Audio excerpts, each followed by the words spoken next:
things aren't exactly what they seem. I will define the things you dream. Go check the scores again. Call mine a perfect 10. They broke the mold when they made me. They saw perfection. Perfection. They saw perfection. I am perfection. I hold your life here in my hands. Though you try hard to understand, your little mind won't turn. Those little wheels will burn. You'll recognize just who I am. I am perfection. Perfection. I am perfection. So take your best shot, give it all you got, bring it on. I know it isn't fair. I know how hard you try. Give it up now, never gonna work out. I'm the definition of professional. Doubt you took your best shot, but it's all over now. You can't keep perfection. Things just come easier to me. What you work hard for, I get free. With no excuses made, I got all my dues paid. And I stand here so you can see. So you can see perfection. Perfection. I am perfection. I am perfection. So bring it on.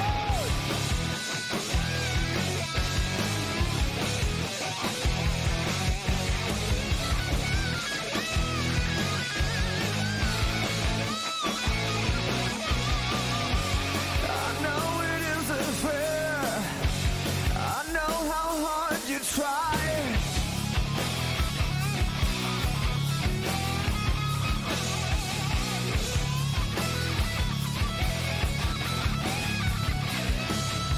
Perfection. I am perfection. I am perfection. I am perfection.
Truth, it hurts to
the fuck?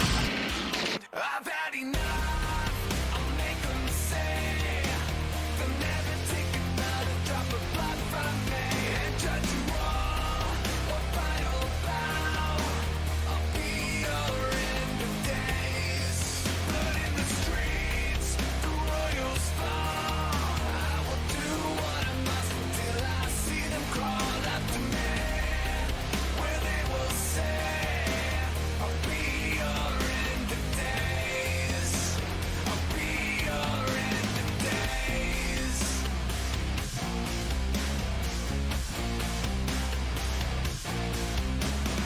Real smile, glad hands, pick your pocket money, gone laughing to themselves and forget your name.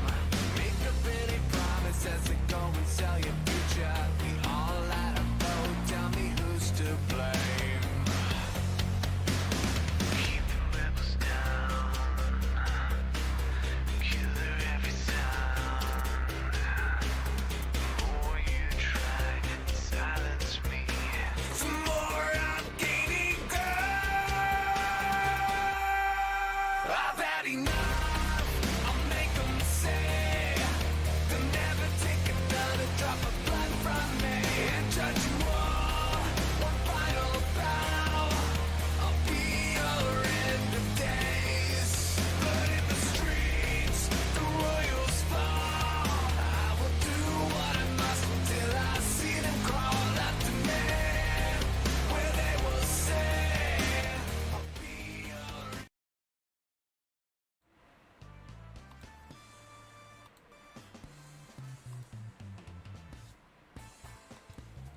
Good evening. Good evening, everybody, and welcome into another edition of MNW Firing Line. I am your host, Joe, and joined with me, as always, is my co-host, Faye Jinn. How's it going, Faye? Oh boy, we've got a lot of stuff on for us tonight. That is for sure, and, well, it looks like the reaction images aren't working as well as they should be, but hey, that's not going to be much of a problem. That's an easy, quick fix. So, we're starting off we're starting off on a bad note, but hey, let's hope we can end the night in something positive, eh? Real quick, Joe, I don't think they hear us because it's still going, music is still going on. Oh, never mind. Long delay on my part. I just wanted to make sure everything was running. Yeah, I mean, I got all kinds of stuff going on in the background. If everyone can't hear us, please let us know. It's just reaction images thingy being, silly. But Okay. Yeah, well, let's just get right into it anyways. yeah, let's just get right on into it as I fix this in the background. So, ladies and gentlemen, we are going to be starting off, as always, with Friday Night Flashbang, and as always, we are going to be hearing from the interim general manager, Mr. Lawson. Ladies and gentlemen, welcome in to Friday Night Flashbang once again on a Monday. We don't understand how to do days around here, but what we do know how to do is to bring you the best wrestling content on the face of planet Earth, and we thank you for being here. Why are you quacking at me? Anyway, as I was saying, the best wrestling content any place. However, it seems some of our esteemed colleagues backstage are getting a little feisty, to say the least. And quite frankly, I'm not happy with the attitudes of a couple of individuals. And I've spoken to the brass about what to do about this disrespect. And so tonight you are going to see one of the results of the brass's decision. We are finally going to put an end to this Citric King versus Citric Kane nonsense in a doppelganger match. There will be no figuring things out, figuring out which one is the real Citric. Only one orange will remain, and it will be the true Citric.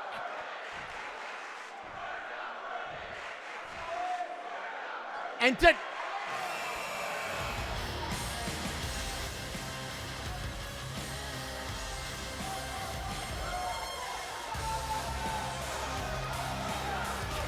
Oh, Mr. Lawson, just the person that I wanted to see.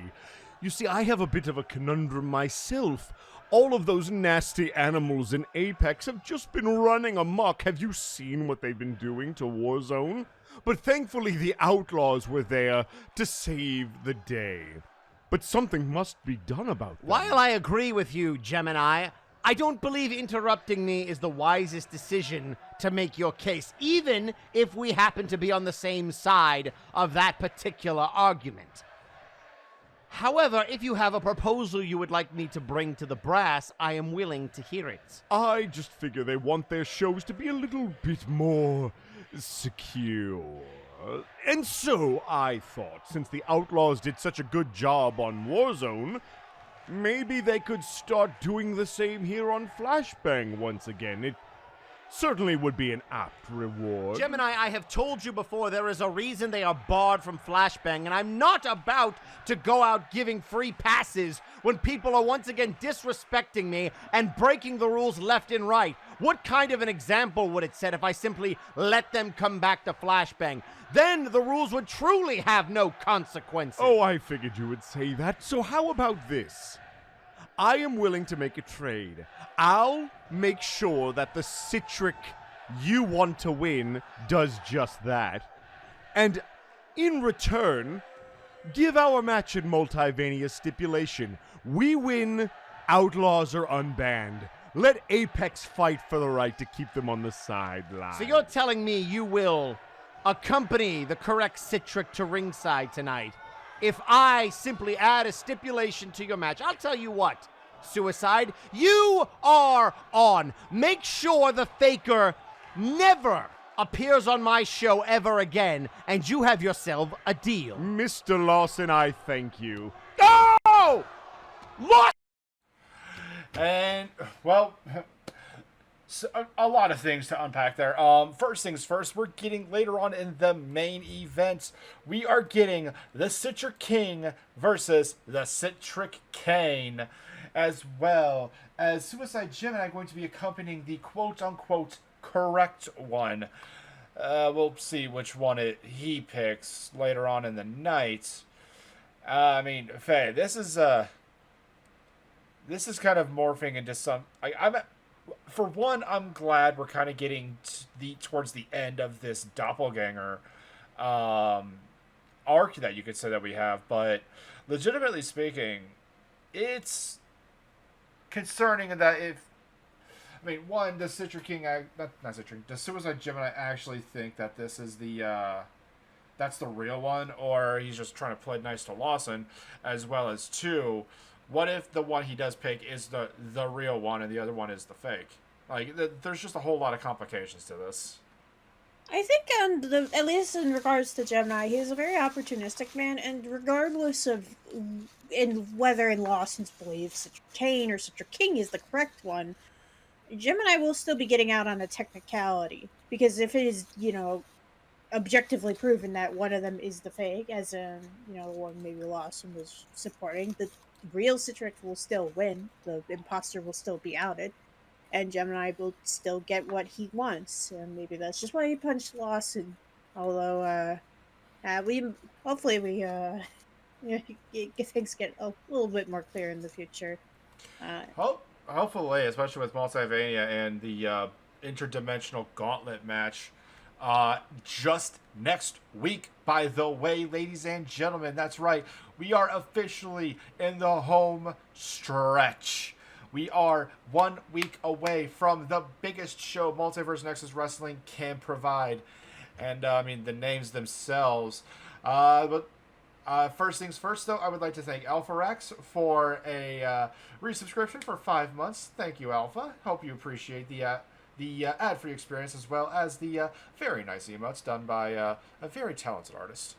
But anyway, what was my train of thought again? But as our lovely host over here, Joe was saying, ladies and gentlemen, the go-home show is this weekend. So if you got any last ducks to get in a row, I would get to that, spruce up the costumes, put on your A game, because it is going to be time next weekend.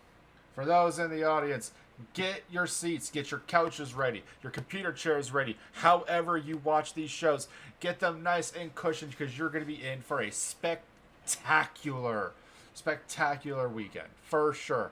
But until we get into that, we have a little known thing known as the king or the monarch of the showcase that will be crowned once more this coming Multivania. The current reigning king, Lasume of the guild, is looking for 7 other people to challenge him for his reign.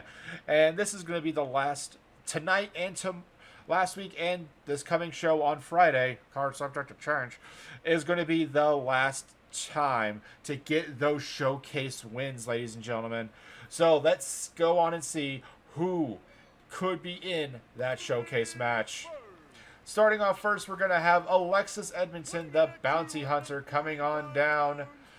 Coming in next, representing Spectre Sonata, the bad CG Ghost. Coming in third, another representative of the guild, representing the merch shop as well, Zach DeWeaver. And coming in fourth, we have Joseph Kalman of Fabulous, the heartthrob, making his way down to the ring. Speaking of heartthrobs, kind of in his own mind, we have the Doof of the Doofington Estates. Coming in sixth, we have Jack the Questionable, one of the most prolific mercs of the multiverse. Coming in seventh, we have Matt Baker of APS. And coming in eighth, after months of not knowing where he was, we have the Omni Geek. I'm not gonna lie to you, Faye. I was actually really excited to see Omni Geek there. It's been months especially since during the investigations. Oh yes, he was actually he was gone before I even joined the company, so I've never seen him in like as physical an appearance as this. Beyond that, who do you have going into this? Legitimately speaking, I had Alexis Edmonton. She's got 3 showcase wins under her belt, and I mean, a fourth would definitely secure her into the I'm gonna just dub it the monarch of the showcase, because I mean, it could be a king, could be a queen, it could be someone who's non-binary. Because you know what, we're all inclusive here in MNW, and it's still Pride Month, so yeah, be proud of who you are. As well as, you know what, I hate to give it to him, but I had Jack the Questionable as well. He does very well in matches like these, and he's been on a bit of an upswing as of late. Absolutely, and perhaps seeking to get a bit of a one-up after the unfortunate trios tag match, in which I believe it was Wiley pinning, was it Jack actually for the victory? I believe so. Yeah, in order to restore Jack Andrews' participation in the showcase, essentially for the World Heavyweight shot. But beyond that, no, I would actually agree that Alexis was definitely one of my favorites going into this, and I believe we will hear from her. You would hear from her later on in the show if you would watch the VOD. Herself actually making an appeal to the Grim Reaper of all individuals, although we might hear a bit more from that later. Yeah, we're definitely gonna be hearing from the Grim Reaper later on in the night. It will definitely have some repercussions going into Multiverse, is all I can say. For sure. Well, as well as, I mean, somebody mentioned Alexis won a house show showcase. She was in the Monarch of the Showcase match last year. I believe she does have about 3 wins. And we have CG eliminating Joseph Kalman right out the gate. And a lot of people were so happy seeing CG get that pin. There was a lot of worry that CG was going to be the one who gets eliminated first. And well, everyone in the Soul Train Alliance has been not in a great state of affairs. Well, there goes one of my picks. Alexis Edmonton has been eliminated as well. It's a shame. So that leaves CG. We've got Jack the Questionable, I believe, on the outside. And we got Zach the Weaver. Merchant Guild, perhaps looking to take home a big paycheck today. Oh, for sure. Like probably a hefty paycheck. I mean, showcase win like Ouch. this. And he just smacks the doof down. You know, the doof is used to getting smacked down at this point, but he gets eliminated by Zach DeWeaver. Who we have left is DeWeaver himself. The Omni Geek with a freaking Escalera Hurricane Rana. And, ooh, big boot to the bad CG Ghost. Looking to eliminate the Murchy Orc. And he gets him. Zach DeWeaver has been eliminated. He is on a freaking roll with no ring rust being showed here. He's in the final 4 of a showcase match. That's a tough feat in itself. Speaking of the Omnigeek, it's been pointed out on Twitter that he's been gone since November. And the last time he did appear, he was very angry, although it's uncertain what about. Well, we got a Baker bomb and a kick out at 2. Looks like he's setting up for it again. CG and Jack the Questionable getting back into the ring. And CG there better it be is. careful. Yep, there we go. Jack's taking a couple swings at him, and Baker's throwing down the Omnigeek. The Baker bomb. 1, 2, 3. And OmniGeek, unfortunately, has been eliminated. So that leaves Matt Baker, you're a member of APS CG, the CG Ghost. The bad CG Ghost, rather, up against Jack the Questionable, and, oh, just right onto the mat. Phantom Factory on the Merc. 2, 3. Jack the Questionable has been eliminated. Your final 2. APS's Matt Baker. You could call him a Ghostbuster against the bad CG Ghost. A tale as old as time. The one who hunts the ghosts and the one who gets hunted.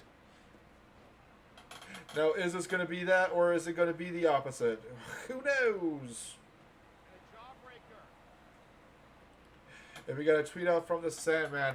I still want Doof to give us back our effing budget. Doesn't he have his own money? He has an estate, for God's sakes. Yeah, a little bit. A little bit. And another Phantom Factory onto Matt Baker. Going for that cover. 1, 2. Oh, kick out at 2. What's it going to take to put this big guy down?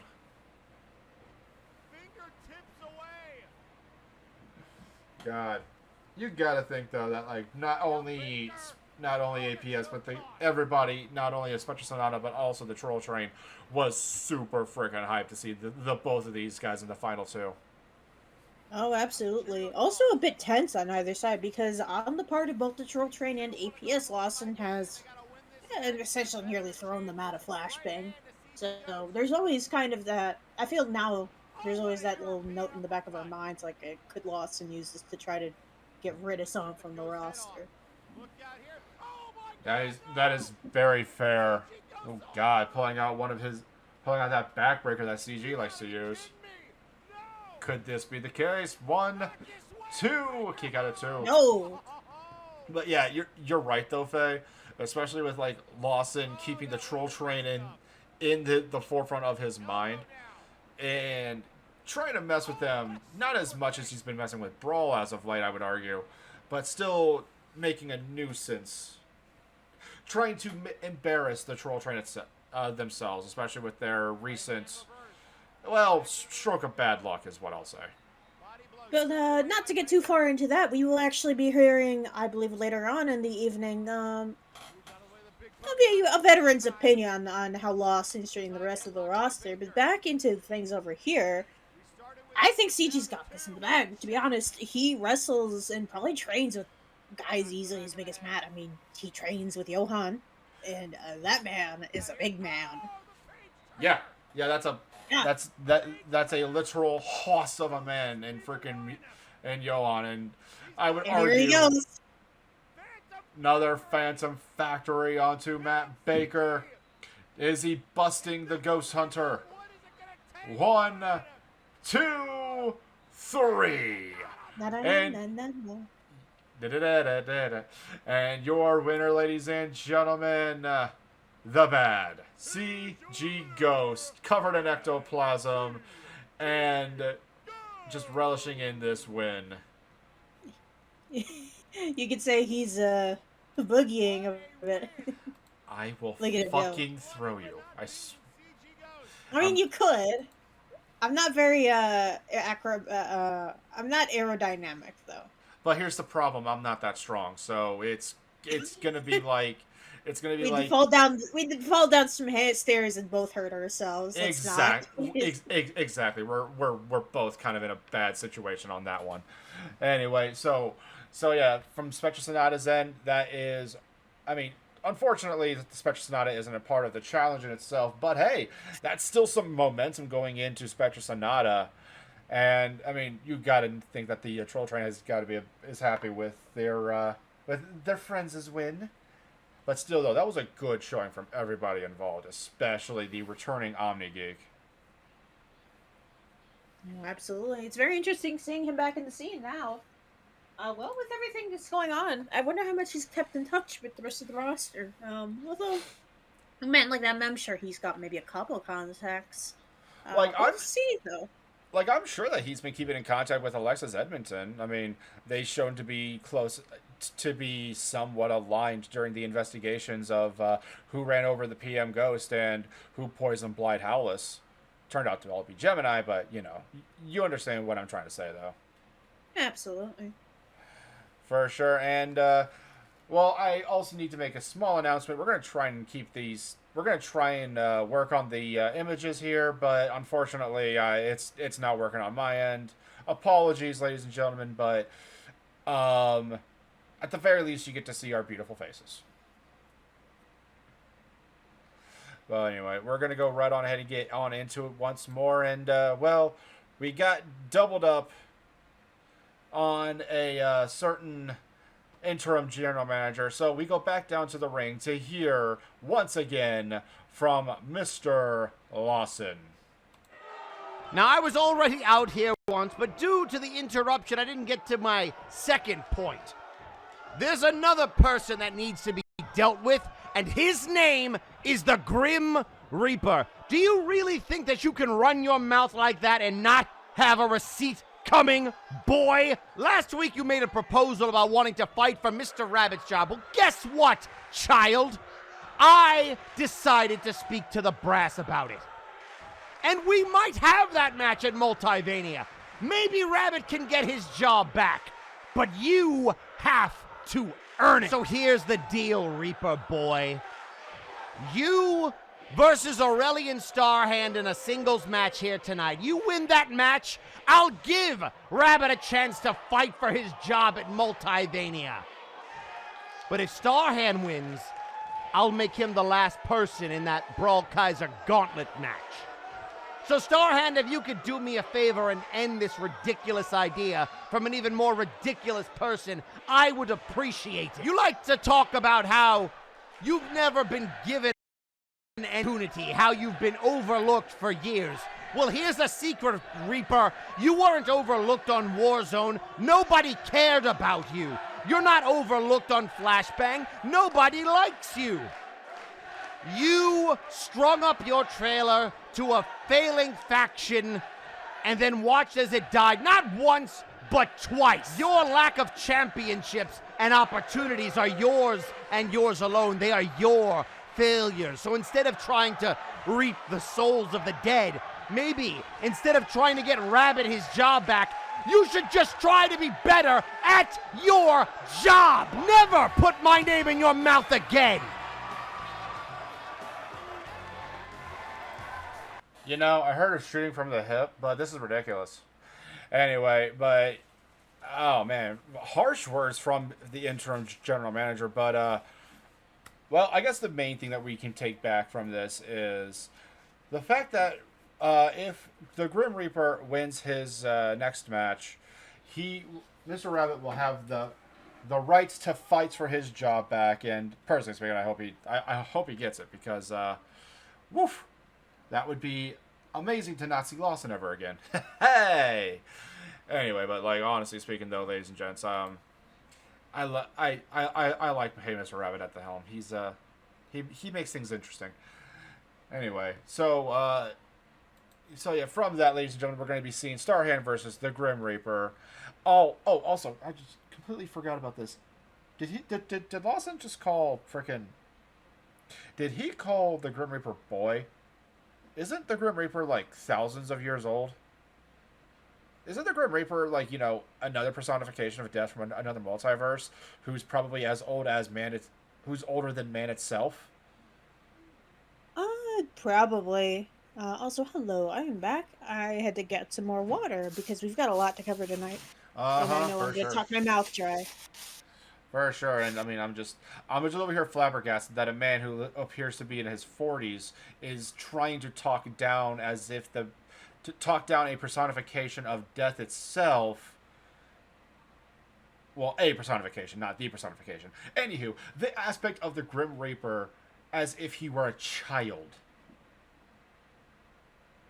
I understand that people like to live dangerously and look death in the face and everything, but that's taking it a little literal. That's my opinion, at the very least. Anyway, ladies and gentlemen, as we ponder the, I guess, as we ponder more aspects of this grand multiverse of ours, we're going to go right on ahead to another match. Hutch Kale and Kuso Kale, are, well, to say they're in a bit of a spat is an understatement, but this coming Friday, the go-home show for for Friday Night Flashbang, going into Multivania, we are going to have Hutch versus Kuso. But tonight, the Kales are teaming up. Can each Kale coexist with another in this tag match? They have not had the best of luck when it comes to tag matches in MNW, and I've seen them be very successful elsewhere. But can they go up against the newfound couple of Tiki the Troll and TK? The winners, I will add, of the 2022 Valentine's Day match. So here we have the men squaring off against each other, and the ladies squaring off against each other as well. And Hutch versus Tiki. I would like to see Hutch versus Tiki in a singles match. We've only seen them face each other in trios competition during the Doomsday Trios tournaments and tag competitions such as this. I would love to see these two face off. A submissions expert up against someone who is quite possibly one of the best strikers that we have on Flashbang. And a slap to the face.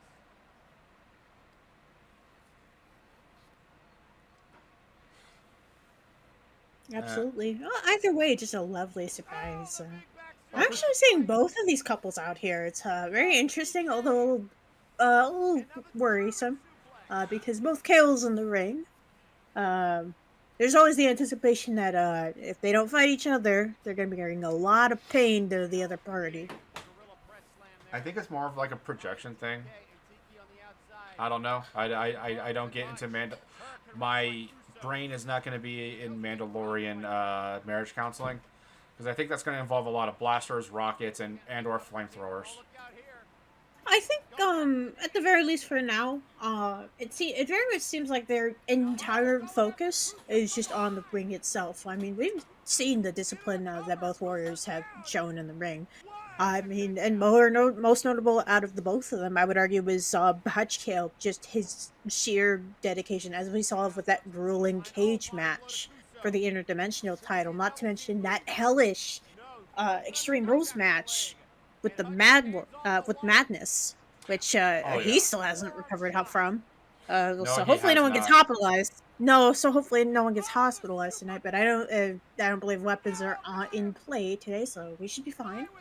Well, also I would like to mention that if Kuso beats Hutch in the match this coming weekend, that means Hutch is going to hand deliver Victor Vicious, his boss, on a silver platter to Kuso. And that, I mean, that's what she's been wanting this entire time, ever since last year's Multivania, ever since she betrayed Hutch. Ever since she kind of ripped the guise of MJF and revealed herself to be Kuso Kale. It's only taken Hutch a year to essentially tell your wife, you know what, this is what you want, I'm going to give you what you want, but you got to beat me for it. Although, to be fair, he's been very busy. And also with the Kales, also Kuso and Madness having the tag titles kind of complicated things a lot a bit. And standing Spanish fly. 1, 2. Kicking right on it. A 2. Oh my goodness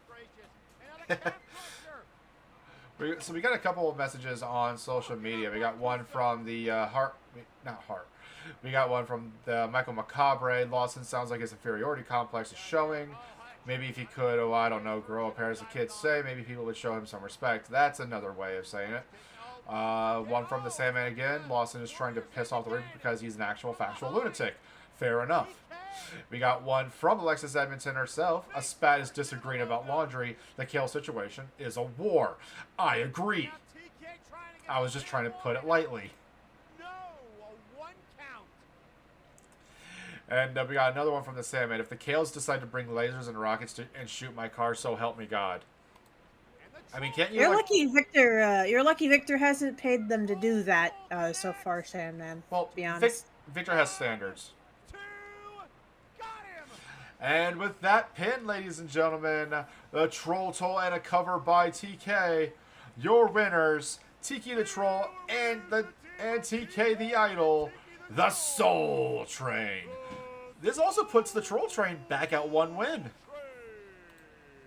That it does. So that's at least some momentum going into the go-home shows.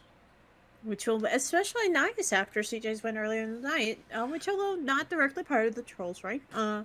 It's just, you know, help bring up the moods. It's nice. It's very nice because, like, honestly speaking, like, I definitely said this elsewhere, but the Soul Train was on a roll that night.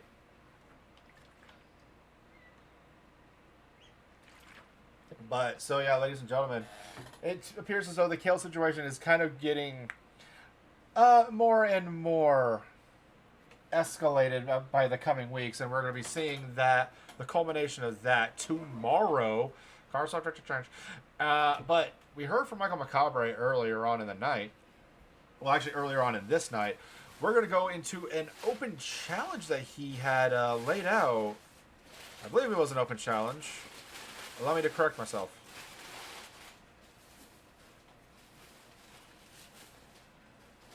I believe so. Any hoozles. So, ladies and gentlemen, we're going to go right into the open challenge that Michael Macabre has issued out. The Harbinger of the Apocalypse. The Harvester, as Jinn has been calling him. And whenever there's an open challenge, somebody in Vaporwave answers. And we have Aguilang.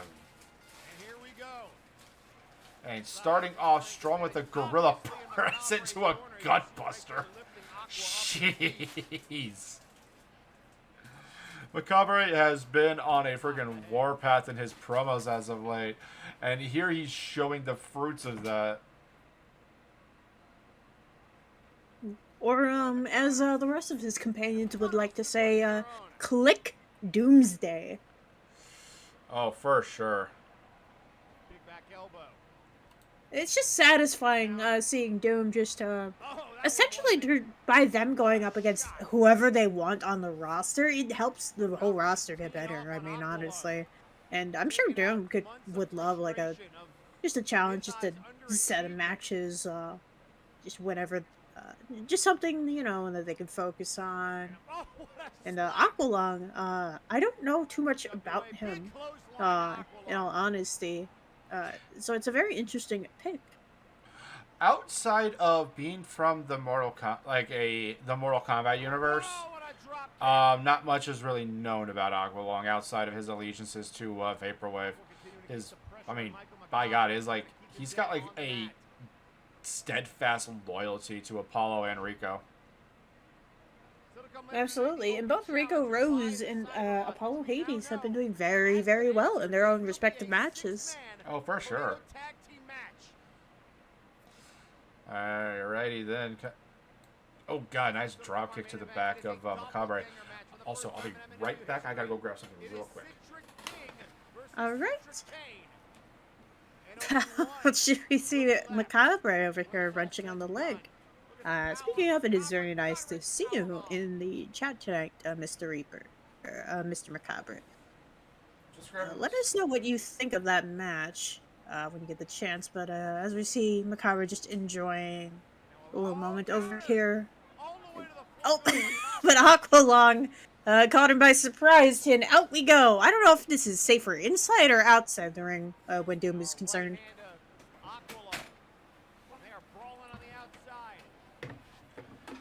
Big right hand, and he's just chucking Macabre back into the ring. Surprising amount of resiliency, but Vaporwave, as we have been saying, have been on a bit of a roll. I have Picking him up.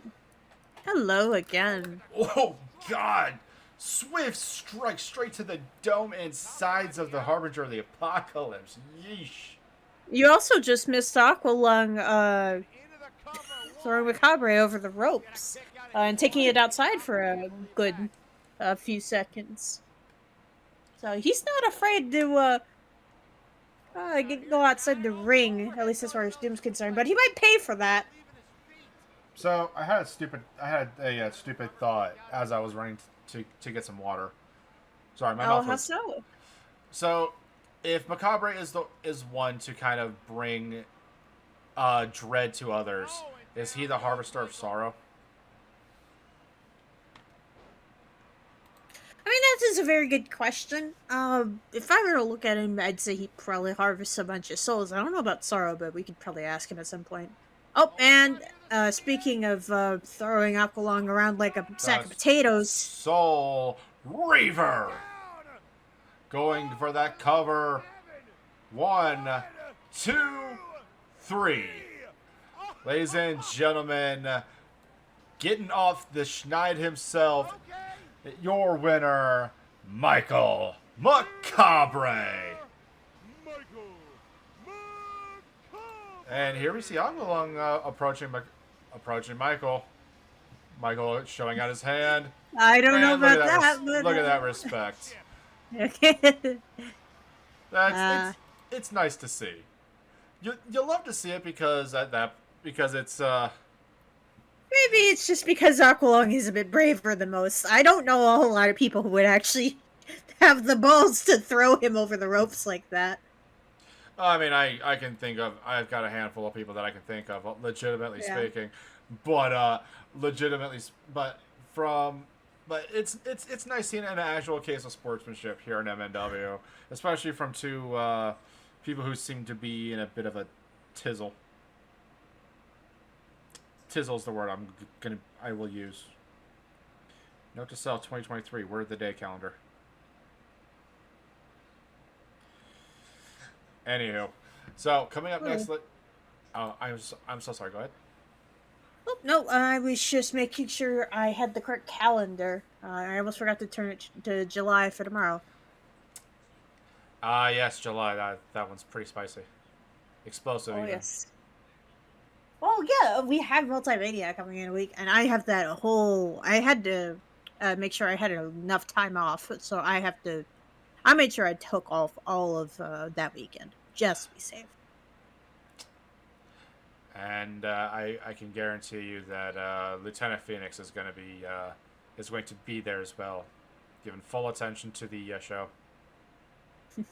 We'll see on the Warzone side of things tonight, of course. But we've got to get back into Flashbang, everybody. Yes, can't get too much of a tangent there, can we? Anyway, so, ladies and gentlemen, coming up next, we heard from Lawson that the Grim Reaper is going to be facing a ruling of Starhand for Rabbit's rights to fight for his job back.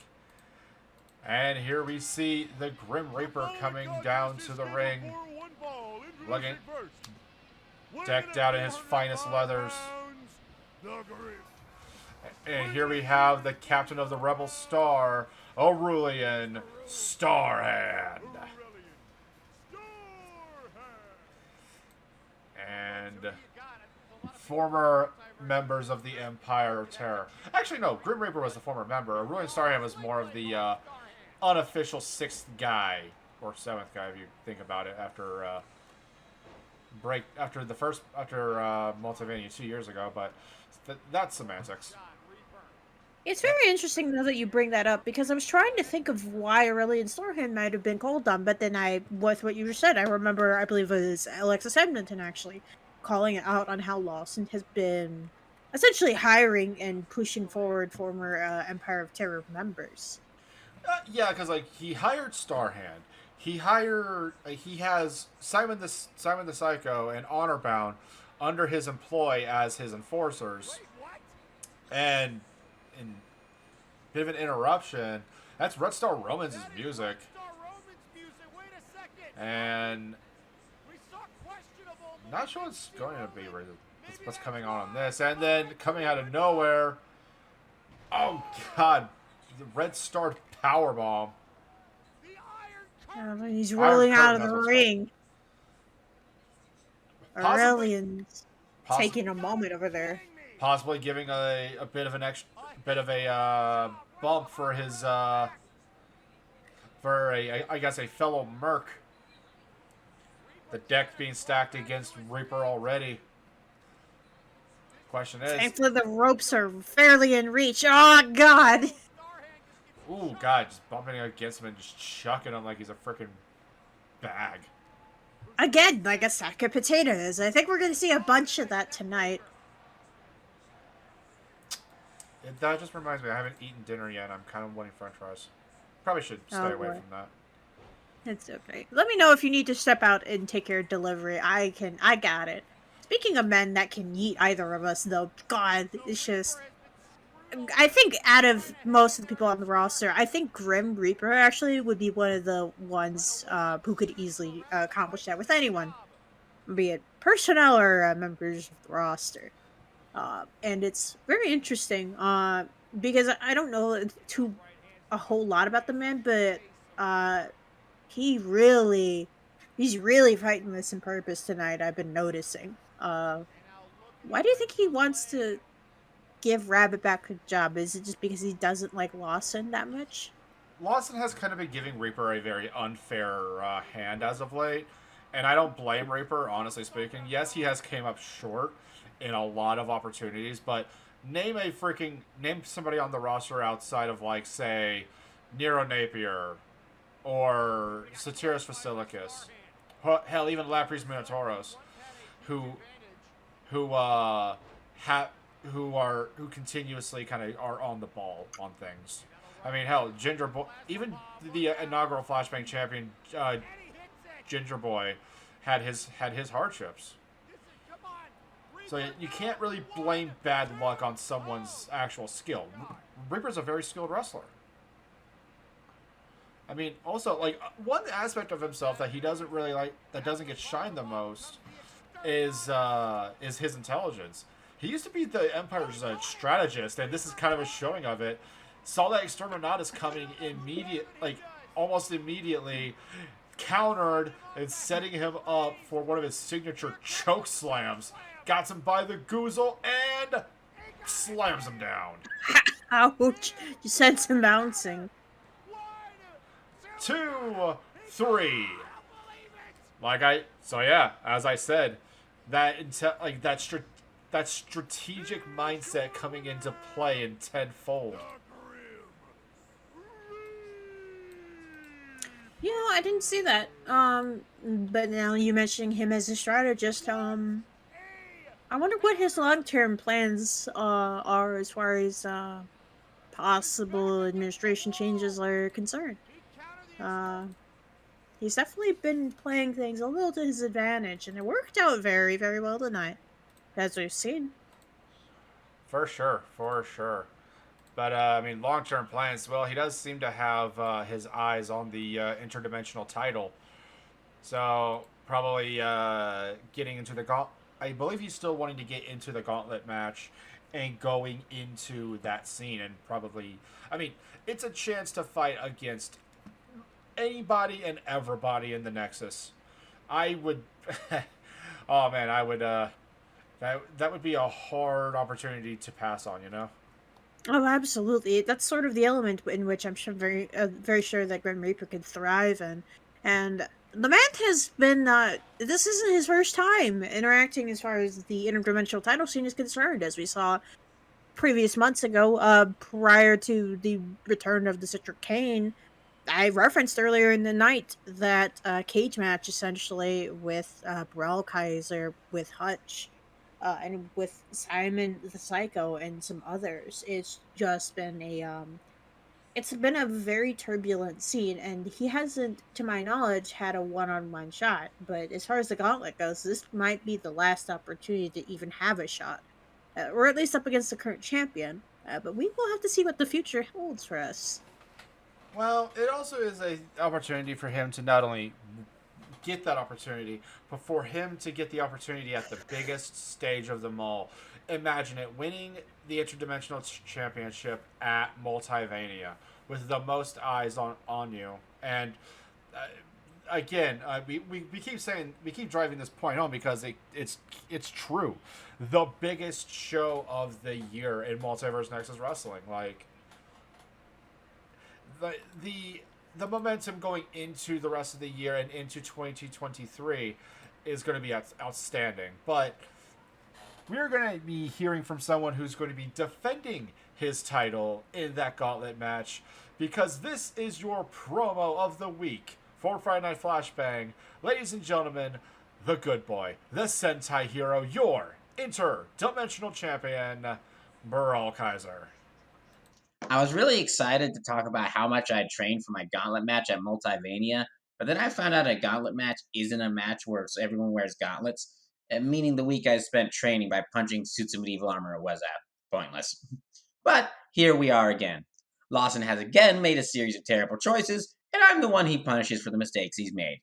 This time around, he's trying to transform Multivania from being the biggest event in all of wrestling to a members-only club that you get kicked out if you do anything he doesn't like. And Lawson, I'm not going to let you do that. I said at Breakdown, if you didn't stop treating me like a scapegoat, then I'd start taking matters into my own hands. And not only have you done that again, you've now started doing it to everyone on Flashbang as well.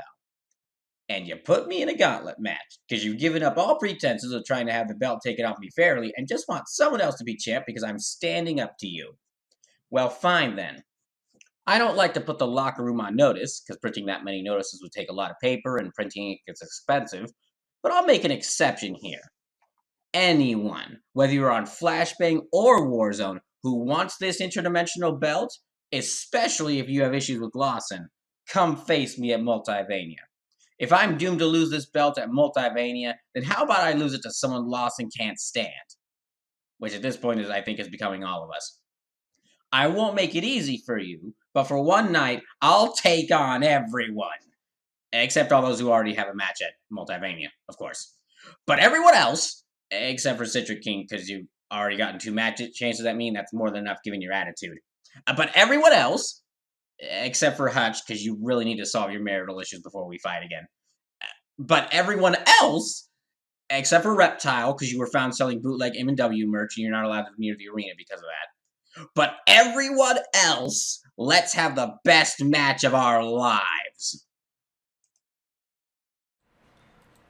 God, I love that fucking child. Like, I love that boy, I swear.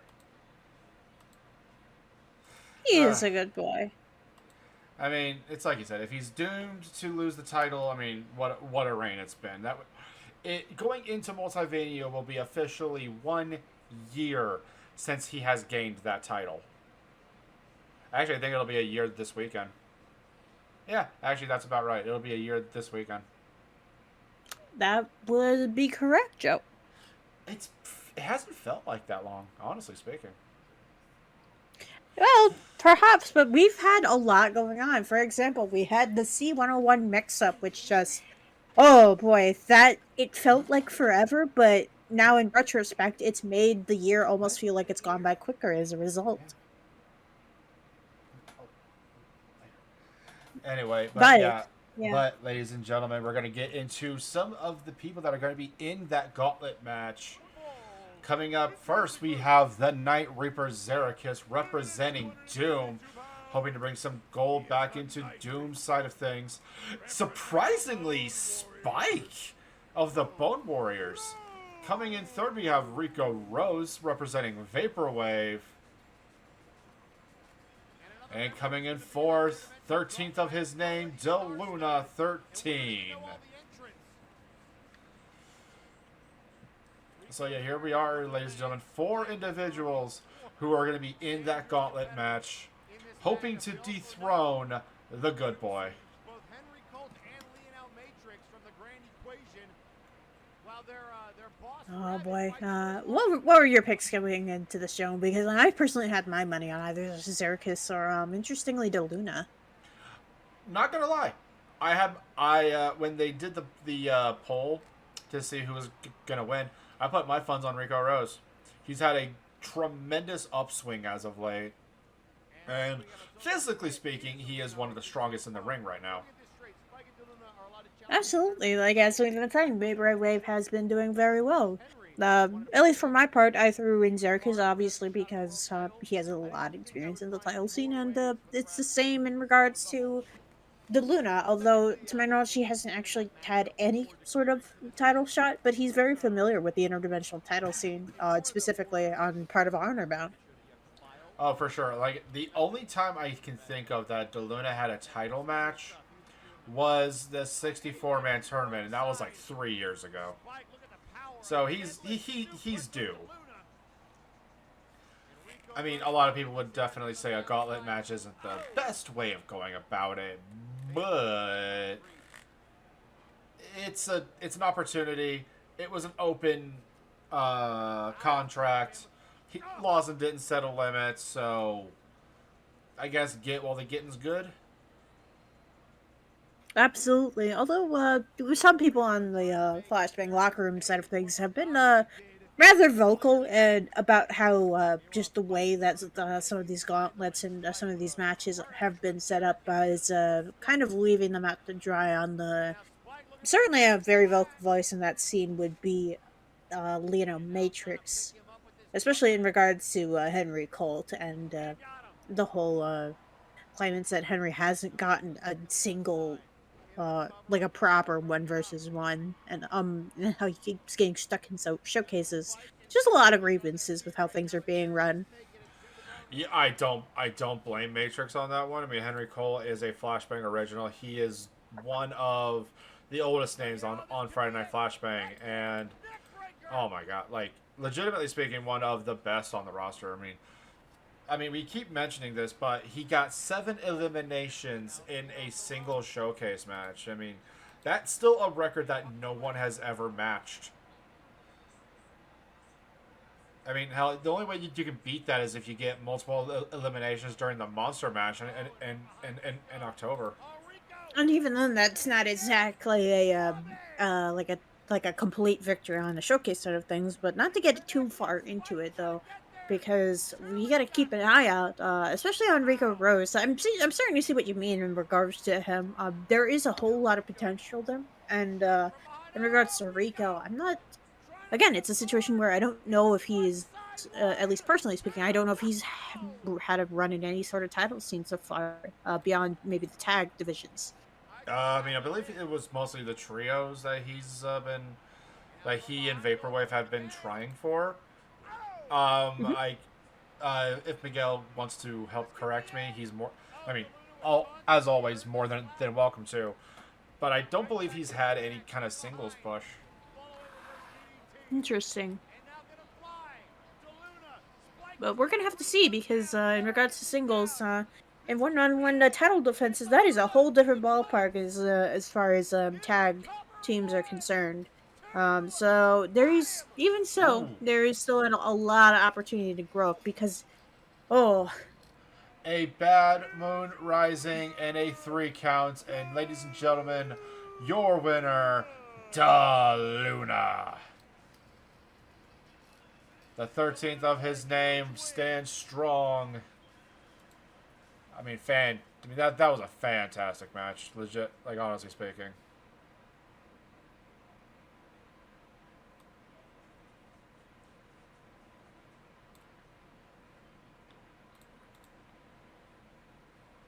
Definitely a very satisfying win, especially on the part of Deluna 13, who, as you were saying earlier, in the past 3 years, hasn't had a like a pretty big shot like this so far. But again, we're gonna have to see. Uh, Deluna actually sort of coming into this as a dark horse, but well, I can't wait to see what we got this weekend, because tomorrow and Saturday are the respective go home shows. Unless Flashbang ends up on a Sunday or Monday, we'll see. I mean, it's safe to say let's do Saturday, but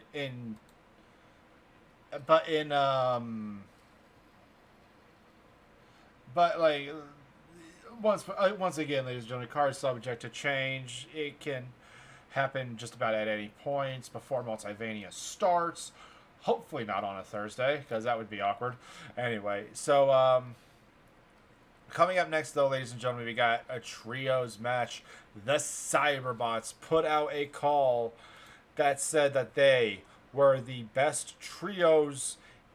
They were the best trio team in the entirety of the Nexus, and it's hard to argue. Cool J Kyo, Yokyo, Cyber Controller, and Talos Sid, but are they mightier than the Murder Cave, the Allfather Arkoff, Chaz Lee, and the Bringer of War, Grizzly Adams? The arena was very, very angry when these three men came out, and I don't blame them, having now familiarized myself with the history of some of these gentlemen on Flashbang. There's a lot of vitriol coming into this, and as a result, a surprising amount of cheers for the Cyberbots to actually win over the Murder Cave, because, I mean, again, they've been on a very great upswing, and these are a wonderful set of opponents. I'm saying this objectively. They are a great set of opponents to refine your teamwork against, and if you really want a challenge, you might as well throw Talos, Sid, and the others into a match with them. I mean, just throw Talos Sid into the match. Yeah, like, there's really throw him in there. Yeah, there's literally nothing else you can really do, like, to match up against someone like Arkoff or Grizzly. God. And it's just terrible, though, because Grimm is probably watching this. He's just keeping an eye on things, making sure they won't be a problem later. Probably grinning like a smug bastard he is. It's a show of force, absolutely. A show of force on the part of the Murder Cave, at least from the Warzone side of things, who they want to take the Trios tag belts off of AAA. They want to prove that they can beat out anybody on either roster, and they want to go home to Warzone with those belts. I mean, which would be... It's like the Allfather said last week. The Trios titles were originally a Warzone title until Doom brought them to Flashbang, and they dropped the belts to AAA thereafter. Yes, indeed. My God, just bodies littered all over the floor. Yeah. Looks like he's knocked out cold. Okay. Which is kind of funny for the boxing bot.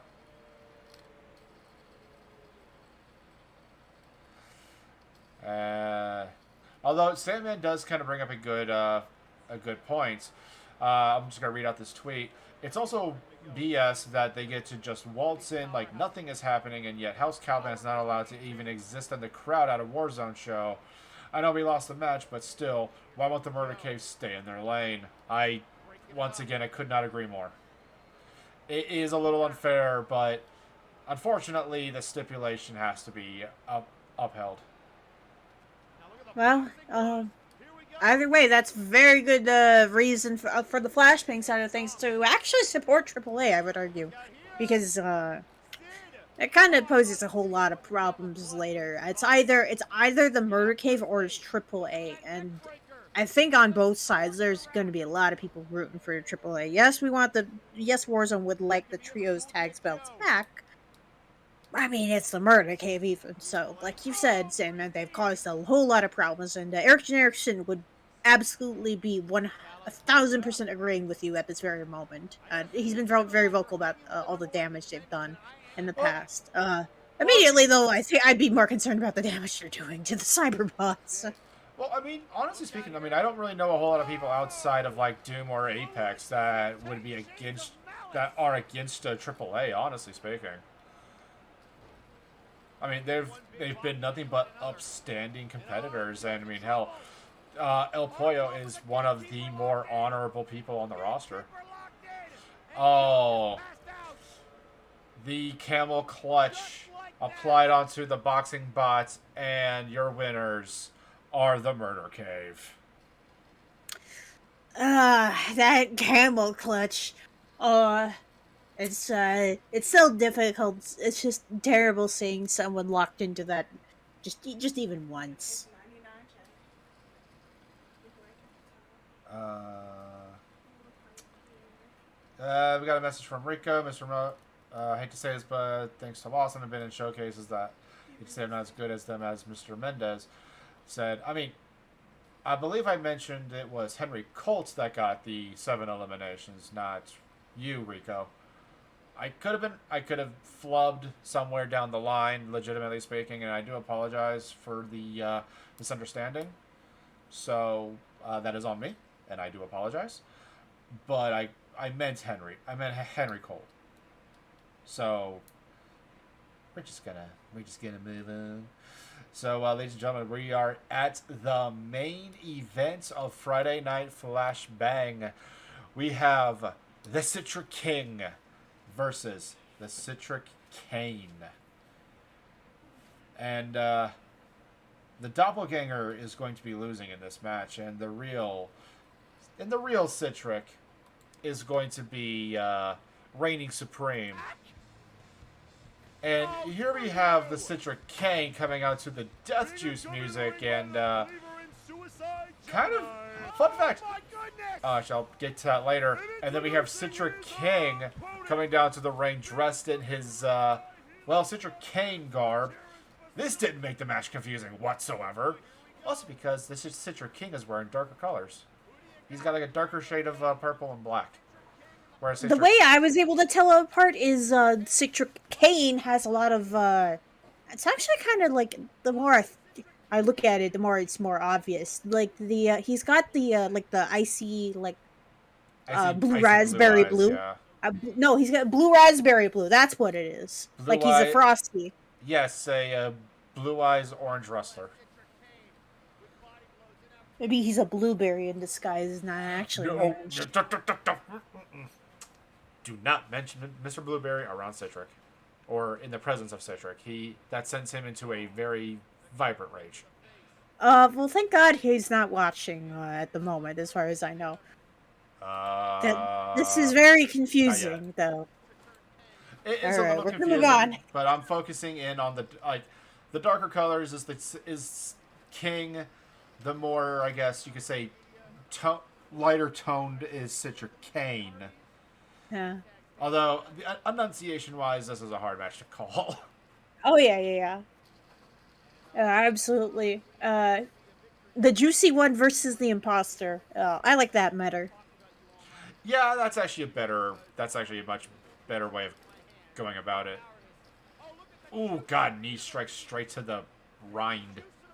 I mean, as far as we know, the Citric Kane, he's just an imposter. He just stole the name, and it looks like what's going on over there is that he looks just it looks like he's just keeping an eye out over there. Same with the Cleaver, actually, and the Satirus too. Yeah, same for Satirus. I mean, Gemini came out with the Citric Kane. Yep, there's Death himself, glaring at Cleaver. Yeah, that's horrifying. And we got Gemini over here, I think he's grinning over there, actually. That's a little disturbing. We got a tweet out from Alistair Evergreen. Her tales of the butler of Blueberry quite intriguing. Yeah, he's a rat bastard from what I hear. Oh god, just freaking I want to say a headbutt, but rind strike. Oh, got him by the goozle. Pulling him up into a choke slam in front of Death himself. Going for that cover. 1, 2. Kick out at 2. It's very interesting seeing how Gemini's just watching. He hasn't done anything to interfere yet that I know of. It's just his presence that's Yeah, it's just enough to people be. just get creeped out. Yeah. Well, I mean, to be fair though, it's like, is it Gemini or is it Cleaver? Because both of them creep me out. Legitimately speaking, I'm okay with Cleaver. He's surprisingly easy to talk to. I mean, I guess when you know what to expect, sort of thing. I mean, he doesn't exactly hide his presence that I know of, so. I mean, just keep a thing of holy water near you. But Gemini, however, I've spoken to him many of times. Unsettling, to say the least. Well, going for that, he was going for the Sunny DDT, but fakes out into a headbutt. Looks like that the Citra Kane was expecting that move.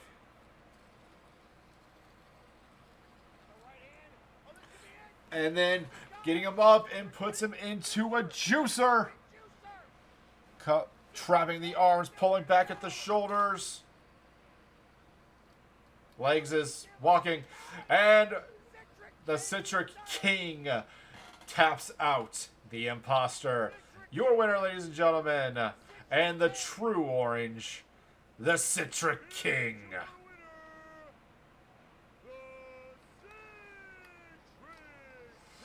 So, the imposter has been exposed, and he has been, hopefully, evacuated from the promotion.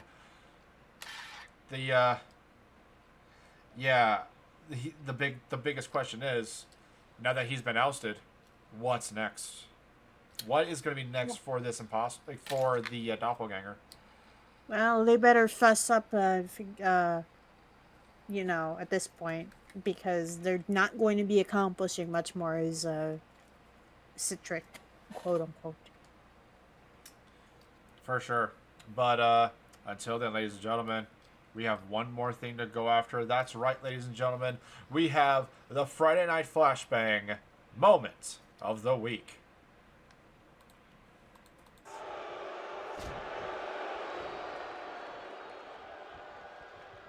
And now the hammerlock.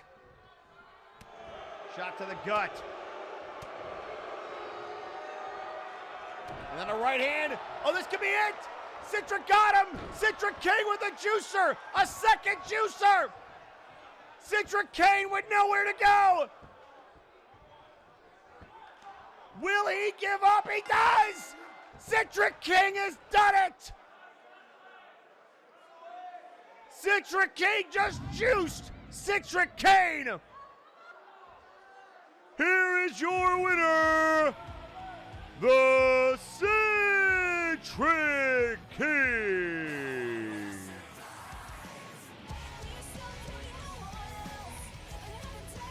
Ladies and gentlemen, hail to the King. Hail to the King indeed.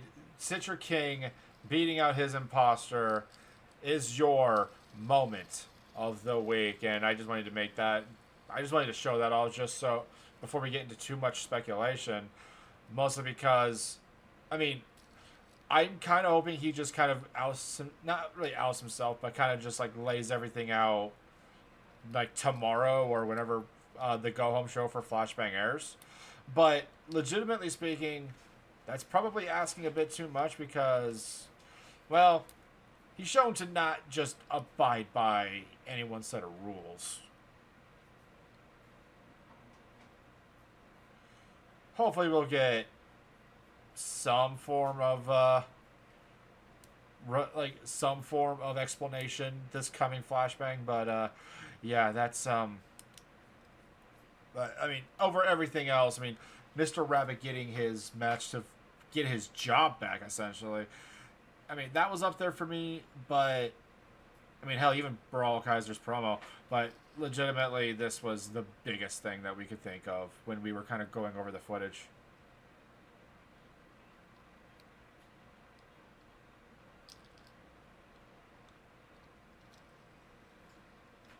Alrighty, so ladies and gentlemen, that is Friday Night Flashbang. You can go ahead and follow, and you can go ahead and watch it at twitch.tv/Edward Bosco.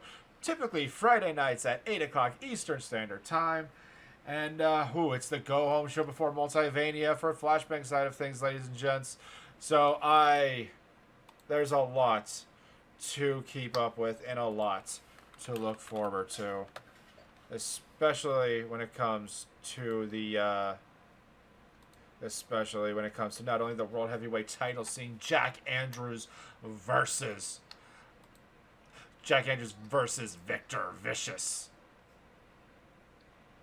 But, I mean, just so much to go for.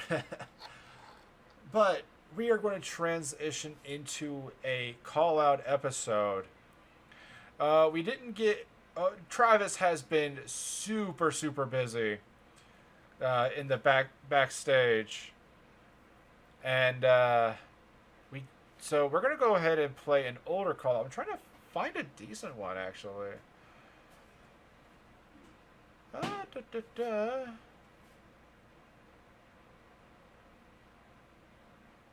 there we go. So, it doesn't fit the theme of Champion Week, but... Oh, wait. No. Just stop that. Okay. I got it. So, alright, ladies and gentlemen, one of the people that it's going to be shown later on is a certain individual who I came to loathe. So, a lot of people have been asking me, Joe, why do you hate Grimm? Well, I'm about to show y'all why.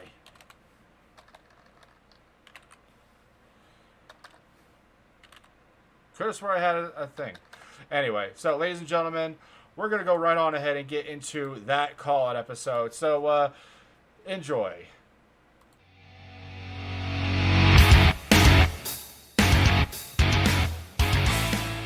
Firing Line, and welcome back to the Call Out. My name is Joe. Alright, so ladies and gentlemen, I'm going to be very real with everybody here. The main thing that I try and tell personnel when they get started here, show no fear. But my guest this week terrifies me beyond belief. Words can't really do this justice. So, ladies and gentlemen, Dr. Grimm.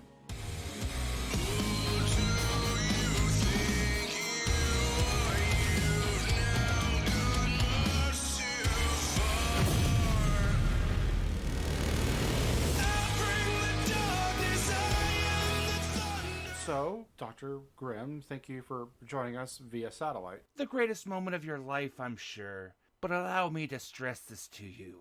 My time is worth more than your life. Let's not waste either, shall we? You don't have to tell me twice. You are by far the most mysterious man we have here in MNW. But for those who have never heard of you before, what can you tell us about yourself? You know, I'm a humble god, so I think I'll keep this brief. I'm the greatest scientific mind in the multiverse. The multiple-time Warpgate Hardcore Champion. The last X Division Champion. The conqueror of Isla Scorn. Isla Scorn. Why does that sound so familiar? The leader of the Faces of Fear. The only being in the multiverse the clowns bend a knee to. The orchestrator behind the fall of the Inquisition and Lord Tomasian Graves. Not to mention the sole reason the Nexus exists as it does. But for those who don't know, MNW was previously ran by a promotion called Lucha Underground. Can you tell us what happened to Lucha Underground? More so, what you did. Seeing as the pardon I received from my dear associate Lord Tomasian Graves cleared me of any wrongdoing, I'll simply tell it the way the storyteller does. Untold billions of voices were suddenly silenced as a chaotic confluence of torrential energies ruptured the very fabric of time and space. creating a feedback loop that shattered the nigh impregnable barriers of the multiverse. A loop that repeated and repeated, unleashing more and more energy in such rapid succession, straining the band of reality until it could strain no further. It snapped.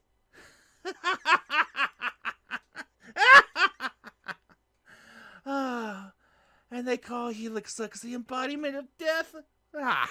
Pompous jackass. Yeah, that explains everything. During those early days in MNW, you led a stable called the Ascension. How did that faction come about? Yes. It all started in Lucha Underground before its destruction and the subsequent purge of half of our roster. In those days, oftentimes, you would team up with others of similar ideals in order to try to survive. The Ascension was all about those that want to ascend past the woeful limitations of their simple existences, of course. It first started with myself and a pair of guys calling themselves Victor and Connor. They unfortunately never made it past the Great Purge, so I was left alone. Until I looked out, and I found the likes of Ramund, Black Hole, Ogre, and Hightower. Then, going by Convict 311. It was about then we waged war with the Faces of Fear, and we sowed the seeds of doubt into the mind of Helix Lux, forcing him to leave the faction. So it was you who was responsible for Helix Lux leaving the original carnation of the Faces of Fear, later on to form the new Four Horsemen. Yes, the Ascension and the Faces of Fear warred pretty hard back then, although I don't think that was the only circumstance to the decision. This was about the time that Helix was forced to put on the mask after he was brutalized by Lucius. Things fell apart shortly after, though. Ogre put a knife in my back during a match with Notorious CAT after he won the Cursed Championship. To be honest, I was impressed he had it in him. I'm still going to take his knees the next time I see him, though. After the Ascension dissolved, you were seen leading Kane and Storyteller as the Order when the Inquisition was coming about. For those who don't know, what was the relationship with the Order and Tomasi and Graves? After the Ascension was disbanded, and my defeat at Multiverse at the hands of Zacco Duo, I got the hell out of Dodge, knowing the clowns were coming. And clowns are going to do what clowns do best. Storyteller and I got along swimmingly. He needed something, and of course, I was the only person in the multiverse that could actually get it. So he signed up. He absorbed everything I had to teach like a sponge. Kane, on the other hand, approached me because he was seeking a therapist. I did my part to help the lad. I saw so much potential in him. Much like Storyteller, I taught him what I could, but he grew a conscience. He didn't want to hurt people. He didn't want to do bad things. Well, let's just say I can be very persuasive when I want to be. As for Tomasi and Graves, he came to the Nexus under the guise of an official inquisition going after Trashman Jones because of the clown blood. He approached me with a deal. He wanted me to bring back his brother, Hector Graves, better known as Mr. Touchums.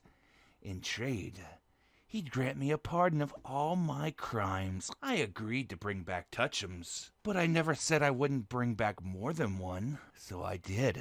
I brought back all 5.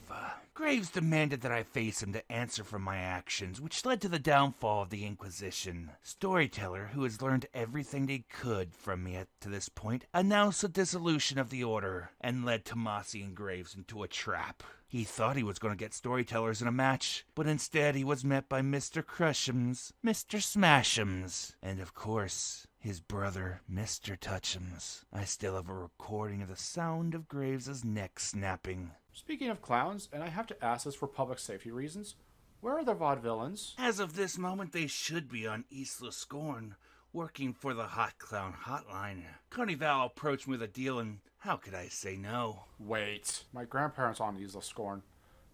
Oh no. And if they're lucky, Gresh found them and round them up before the replicant got to them. Oh hell no. Why are they behind you? Oh. Moving on. I'm just gonna not look at the screen. We only have a few more questions before we wrap up. We only have a few more questions. So, at Breakdown 1, you were revealed as the next death of the new Four Horsemen. Given what you told us about Lucha Underground, it's very apt, but how did Grizzly Adams approach you to join him?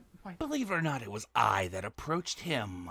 Storyteller and I had a grand plan of creating the strongest faction in MNW. Storyteller's part was to join the Faces of Fear and prepare their side, whereas I chose the new Four Horsemen. At the time they were on Flashbang, and I saw an opportunity to not only add to this mega faction, but also garner a few allies among the Flashbang roster. Oh, the friends I've made. Yeah, friends made.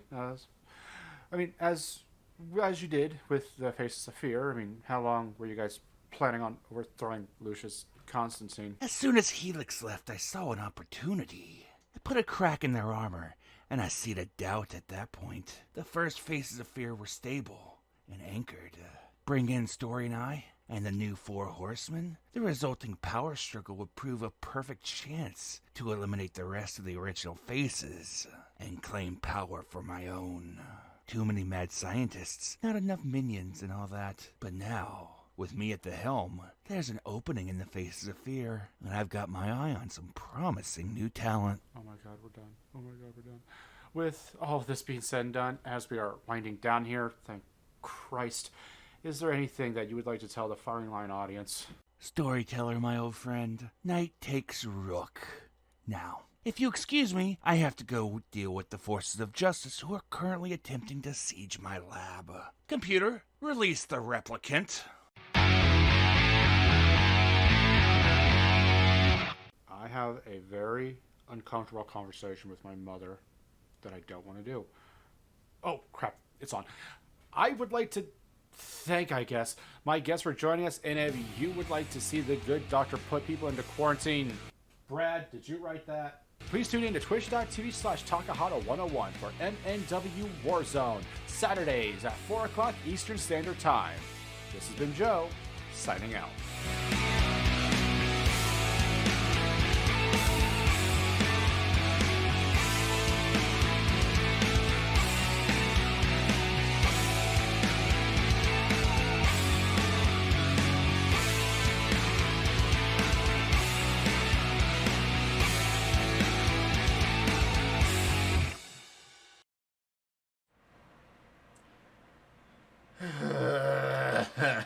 It still hurts.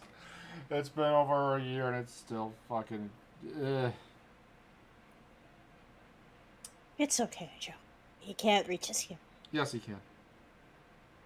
Well, he doesn't care right now. Thank God. Yeah. Anyways. Moving on, let's get into Warzone, shall we? Yeah, Warzone! My favorite time of the night. Your favorite time of the night, my favorite time of the night as well, and it's definitely one of my favorite aspects. It's one of my favorite things to watch on a Saturday, and we're gonna go ahead and get started off with a MNW staple. That's right, ladies and gentlemen, the showcase match.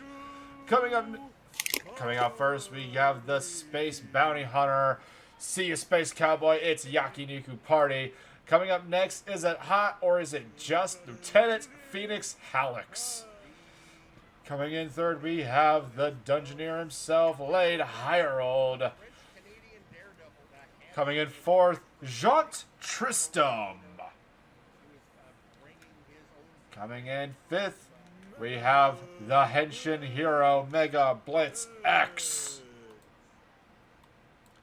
Coming in next, we have our man, Daverman. Unfortunately, coming up next is Carnival.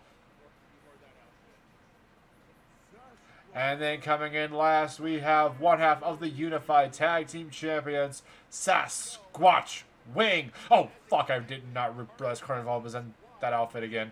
I purged it from my memory. Ugh. It's okay. It's okay, Joe. Thankfully there's other things to distract us here. Yeah, like those freaking double stocked Mega Blitz in the corner from Yakiniku.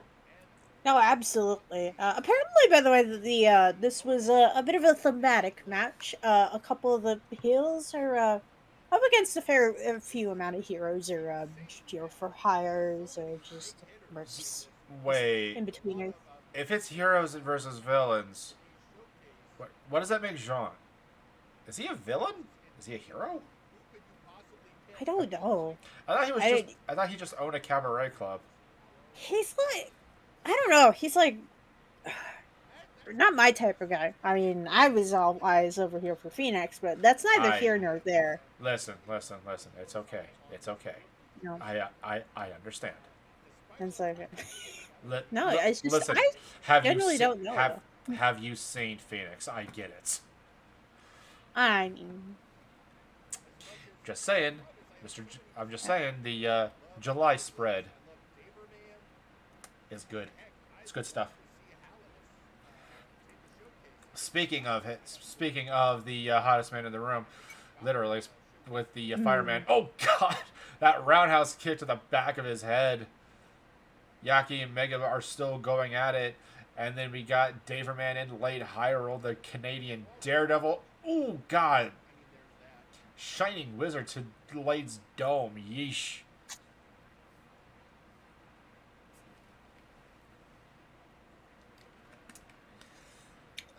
And then, unfortunately, and then we still have Carnival there, hopefully for not much longer.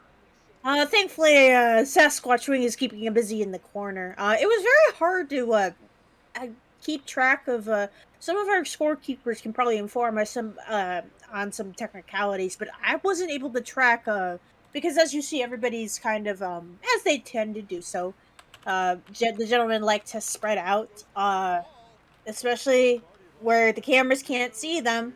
So it was a little hard tracking this one. I gotta be honest. Well, we got Carnival eliminated first from. I mean, one half like Carnival and Gorm are going to be taking on Sasquatch and Raphael Sampson at Multiverse for the Unified Tag Team Championships. So I mean, that's going to be a big win going into that. And yeah, here we see Mega and oh God, big stomp. Oh, double cover too. And Mega Blitz eliminates Jean Tristram. Kind of crazy, actually, because Jean usually does very well in showcase matches. Here, he's out at number 2, and another Mega Flare onto Lade High Roll, and Sasquatch Wing lands on top of Lade. Going for that cover. So got a whole lot of just champions, generally just very capable people, all in the ring over here. Oh, thankfully the camera lets capture some of this again proper. That bottom half of the screen was pretty hectic there for a bit. My pick's out, so we'll see if you're calling squats. Oh, and we see Daverman just taking it to Lieutenant Phoenix over there in the corner over there. Ouch! Careful of that barricade over there, man. Going for that cover, but Mega Blitz kicks out at 2. We are down to 5, ladies and gentlemen.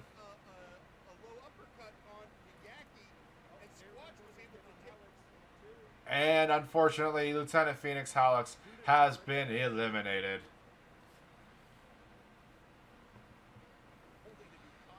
So yeah, sorry, Faye, but Yeah, it's okay. your boy didn't progress. We still have all of July. We still have all of July. That is very true. As well as, We got the new year coming up after Multiverse, of course. A whole lot of new opportunities.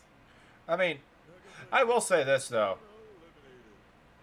Oh, looks like Mega Blitz has been eliminated by, I believe it was Jackie Niku. Oh God, Swish strikes. I swear, like, Yagi has been bringing his A game in this showcase match.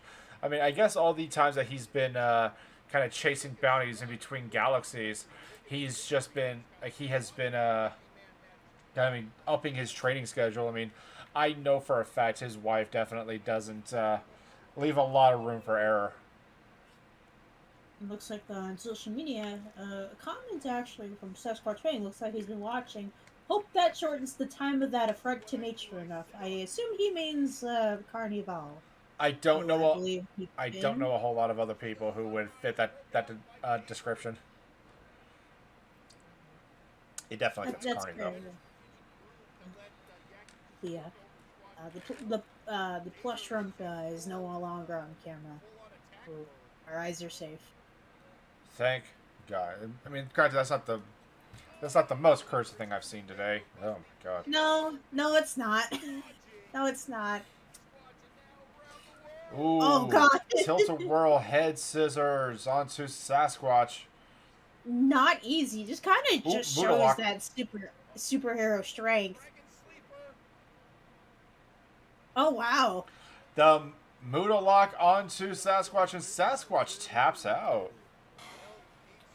Interesting to say the least. I mean, I've never seen David Man. I think all of one time I've seen him with a hold like that.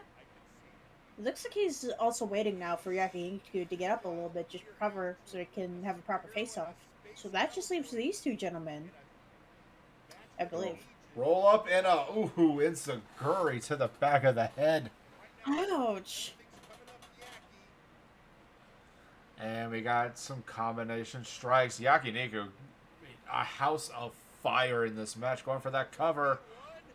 2, kicking out at 2 is Daver.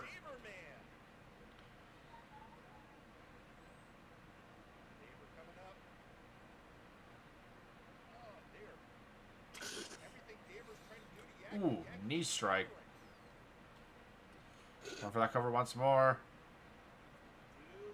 2 and 3. Ladies and gentlemen, your winner, Yakiniku Party. The Space Cowboy has won it this day.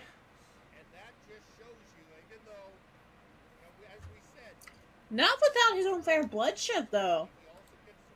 That was a rough match. One of the most gorgeous faces has been well, bloodied up a bit. But David Man didn't kill something beautiful that night. But speaking of Sasquatch Wing, we mentioned earlier that himself and Gorm are going to be taking on Sasquatch Wing and... Sorry, him and Raphael Sampson are going to be taking on Carnival and Gorm of the Conquest Bloodline later on at Multivania for the Unified Tag Team Championships. And we're going to be hearing from the other half of the O-Lods. We're going to be hearing from Raphael Sampson. Greetings, brethren. Listen to I, the judge of the multiverse, as I give thee the word of the all Lods. And our greatest challenge to date stands before us in the form of the Conquest Bloodline. Congratulations to my brother Sasquatch Wing. You did not win the showcase, but you very quickly eliminated our competition. I celebrate that achievement, brother, as we must eliminate the Bloodline and hold on to our championships, not for personal glory, but to give honor to the multiverse and to the higher powers we serve. We will keep those belts lofty and elevated and not let them get dragged into the gutter and the abyss of the Bloodline. You call us an abyss? No. We are the Conquest Bloodline. We are power. We are might. We crush all who appear before us. And we need no better glory than that. Gorm, you poor, deluded simpleton. I understand it is not easy. You have fallen under the sway of that undead monarch, Semjax. He who has been teasing that briefcase for far too long. It has muddled your mind. I am not muddled. I am a conqueror. I am a destroyer. And at Multivania, Carnival and I will destroy you and that walking carpet you call a brother. And we will bring glory to the Bloodline. But to what end? What do you gain with glory for the Bloodline, Gorm? Glory for yourself, or glory for the man who holds your leash? Or is it the lady who holds your leash? I'm never quite sure who runs what. Who runs what is none of your business, Samson. All you have to do is show up at Multiverse so that Carnival and I can do what needs to be done and end your pathetic, then let's be honest, short-lived reign. It's not the length of the reign that matters, Gorm. It is how you hold the belts, how you represent. It is how you represent the multiverse, and Sasquatch Wing and I represent with honor and humility. Can you claim the same? Humility is a crutch for the weak, and I destroy the weak, as I will destroy you, Samson, as it shall always be. Though, as you wonder what I'm like, ask Johan Mjoln what it's like to face me. Oh, Gorm. Relying on past glory, well, that's nice. It's good you have that memory to hold on to, but we need to focus on the future. So, as simple as it is, we're going to fight, and the best team will win. You and Carnival, me and Carnival, have one thing in common. We love the fight. We love the destruction. He goes after your soul while I go after your body. It's a match made in conquest.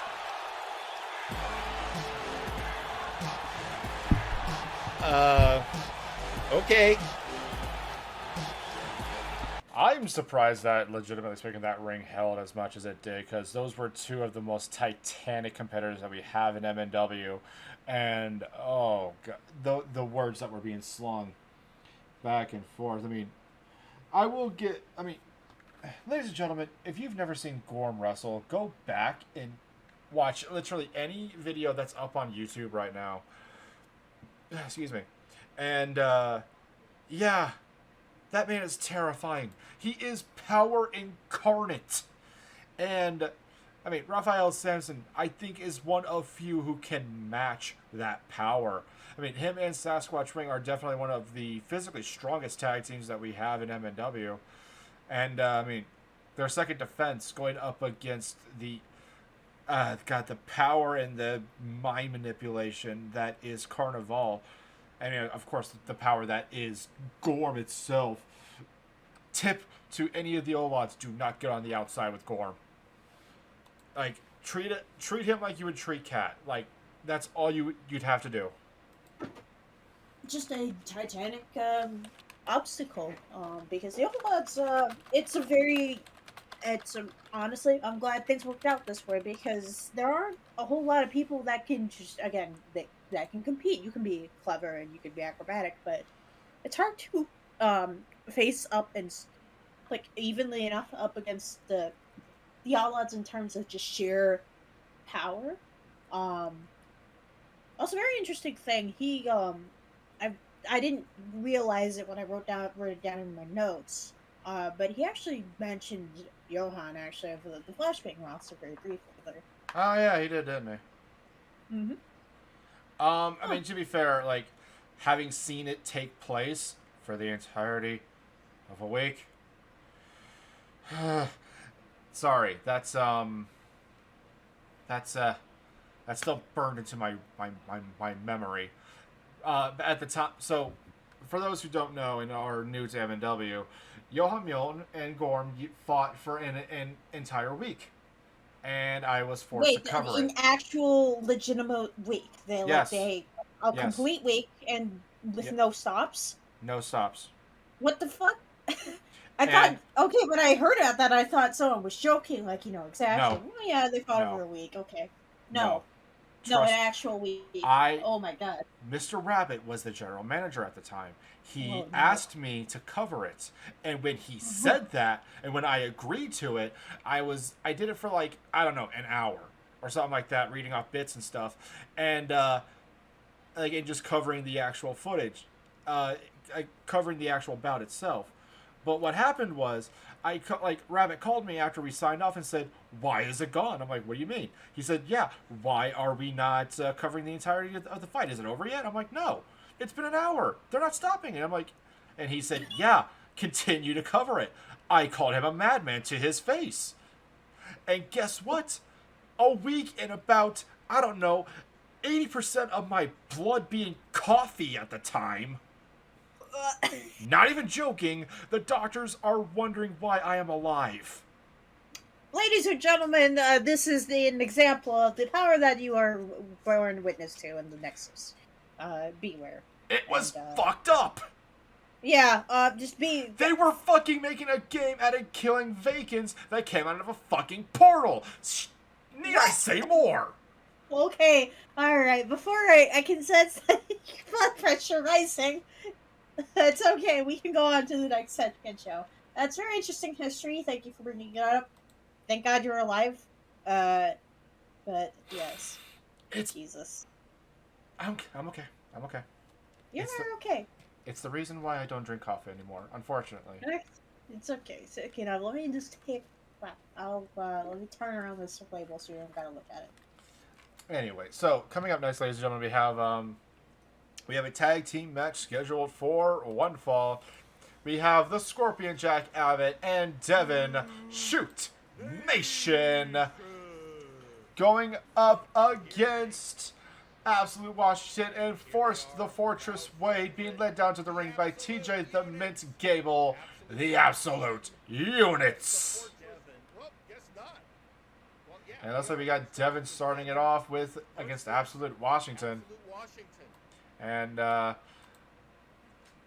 God, this is I was actually looking forward to this match, especially with Force the Fortress here sticking to his childhood friends of the Absolute Units. Oh, absolutely. They got a bright future ahead of them. Oh boy, I would love to see them in the trios or just the tag competition in the near future after Multiverse. For sure. They're not going into it, but oh my God, do they deserve a push, in my opinion. Oh, for sure, because like the Absolute Units unfortunately came out short in their number one contendership for the trios tournament. Not the trios tournament, the number one contendership for the trios titles. But like they are, if not the biggest names on anyone's list, like to contend for those belts. And I mean that's not to sell Shoot Nation short. I mean former tag team champions, having dropped the belts to the O-Lods and kind of showing it here with their cohesion, that big boot and the splash in the corner. Both men of it, Shoot Nation, are submission specialists. And I mean, there's not a lot you can do when it comes to a big boot in the face that is from Forest the Fortress, with his tree trunk like legs.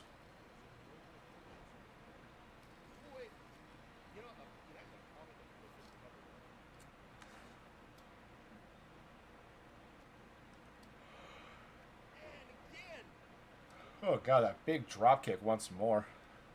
Oh boy. It's always interesting seeing just the mashup between various MMA styles and other professional wrestling styles. I mean, for sure, you got the MMA styles of Scorpion, Jack Abbott, and Devin. You got the absolute power of Force the Fortress Wade, just your classic strongman style of a competitor, and Absolute Washington, a pretty good striker in his own right. Granted, Absolute Washington is more of the well, as some would say, like the charisma guy. Absolutely, but they face quite the challenge here in the form of the previous tag team champions. So, to my knowledge, they also held their belts for roughly a year. Oh, just about a year, I want to say. Yeah, just a little underneath that, but yes. Yeah, like they won it a couple months before the C101, if I remember correctly. I could be wrong, honestly speaking, but eh. And here we see Forrest tagging in Absolute Washington. trying to carry the same momentum that his partner Forrest laid out for him. Oh God, big spine buster right there in the corner. Going for that cover. 2, kicking out at 2 is Devin. I will say though, like, I hope to God the moment either of these teams gets another opportunity at any kind of title, albeit like, how'd that chair get there? That's weird. What the heck? We don't have. Okay, is Wes messing with the ring again? Like we saw a bit of this, just I mean, messing around with what are you doing with the? Oh no, I think he was okay. So he was trying to fix the turnbuckle, I think, and looks ref like didn't he's like that. going for an STF onto Absolute Washington, but the ref is distracted. Oh, but unfortunately he turns around enough to see Washington tap out. And your winners are Shoot Nation. So the distraction technique that it looked like TJ the Mint Gable was trying to provide to his partners, it was working for a moment, and then it didn't. Because the moments that the ref was trying to get the chair out of the ring, unfortunately, that was enough time for not only Absolute Washington to tap, but for the ref to catch the tap out. Right. Rather unfortunate, but and that's just, you gotta give it to Devin, just immediately taking advantage of a situation like that, whether it be for better or worse. It secures the victory, and so that way the match doesn't get too drawn out, because they have an imminent danger in the Forrest, the Fortress Wade, who can deal in a lot of massive damage. Oh, for sure. I mean, and that Death and Taxes bear hug that he does. Oh God, it's Oh yeah, devastating. I'm positive they wanted to make sure Absolute Washington tapped out there, so they wouldn't have to face that later on. Because say about like 5 minutes after that, I can definitely see either Devin or Jack Abbott just tapping out to that. Oh, for sure, Grant. But until then, we're gonna have to progress into the next segment here, because that rant I went on was a little bit too much of a tangent. It's Anyway, okay. I've seen things. What man. do we got next? Coming up next, we have some words from the Gouda Boy, the Big Oof champion, Sir McCheese. Hey guys, it's me. It's your Big Oof champion, Sir McCheese. I am here to let you know that despite everything, I am ready to defend the belt from Constantinople and Malice. It's crazy. It'll be a triple threat match, and that's interesting for one of my big title defenses. But you know what? I'm not going to let that daunt me. I am your Big Oof champion. I am proud to hold this belt. Hey, can I also point out I'm really proud of the janitor and Sir Unkley Dunk for working through their issues. It's really actually nice not to have to be trying to be between them. So that's cool. Boy, I hope that match is going to go great. And but Big Oof, Malice, Constantinople, I came out because they're going to be fighting next. And I just wanted to say that it's okay. It's not a problem. And hopefully they figure each other out, and then we can have a great match at Multivania in a three-way dance. Those are always fun. This will be the first time I've had one defending a belt, though, so it's going to get crazy.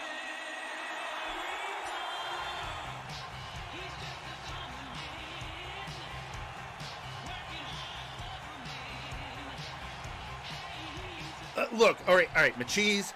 I came out here because I want to tell you this to your face. I got some news for you about that triple threat match because, well, we're dealing with the fact that your belt is an open challenge belt. And I'm really sorry to tell you this, but it's not going to be a triple threat now. In fact, I had to pull some strings to make sure it didn't turn into a freaking showcase match. Okay, wait a minute. I mean, how many people were... never mind. I'll take on whoever I need to take on, Jerry. That's cool. How many people were challenged? Who? I want to know. I'm. Do I need to worry? Because I feel like I should worry, and that's worrying me.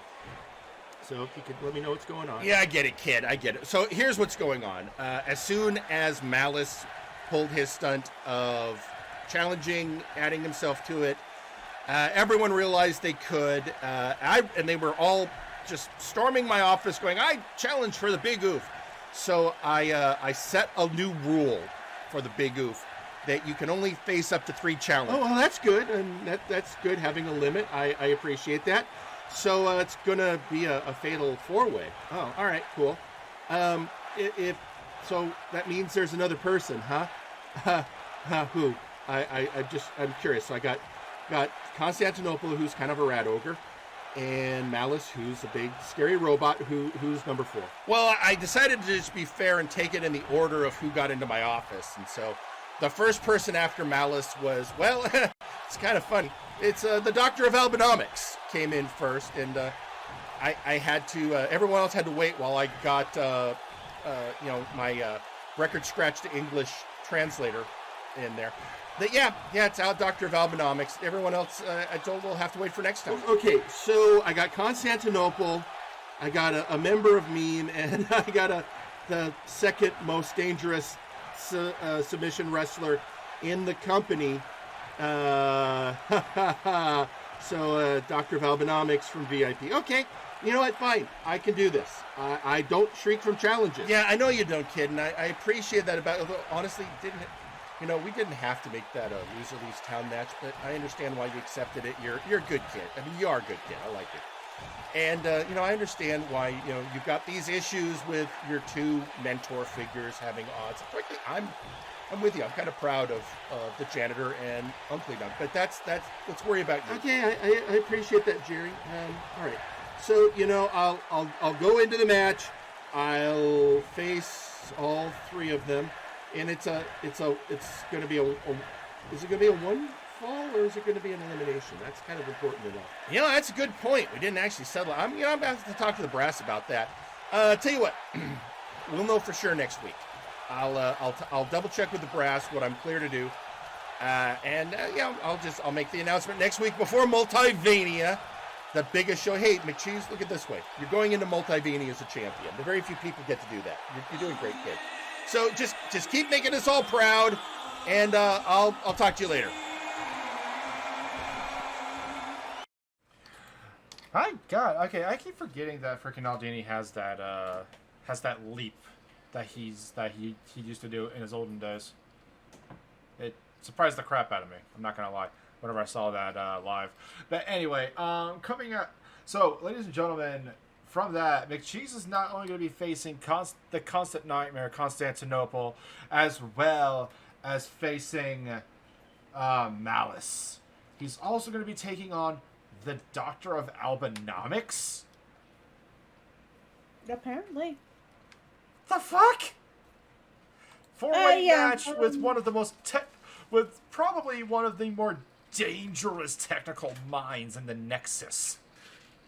Who we also have seen in the previous. We will see a little bit from later today, and we saw him from last week actually when he actually took up the bounty. So Doctor of Albenomics is definitely reaching out there, probably looking for a title shot at the moment. For sure. I mean, open challenge title. I mean, I believe that's not one outside of. Yeah, actually, I think the Nexus Titan Championship is the only title that the Doctor of Albenomics has actually held in MNW. I want to say that he's held a tag title or 2. I can't remember. That's beyond. Sure, that's ancient knowledge for me. Point. Yeah. Because I know he's gone for the MNW World title, like the MNW Multiverse title, plenty of times, but to no avail, unfortunately. Last time he did that, he kind of went through a bit of a crisis and warped into his more, the word I want to use is funky self? Fresh self? He morphed into the Doctor of Albenomics and joined VIP. I can't really... Can't say it better than that. No, I understand. But we're going to be seeing a match between two of the competitors later on. We're going to be getting into a match with the Constant Nightmare Constantinople going up against pure, unadulterated, unmitigated Malice.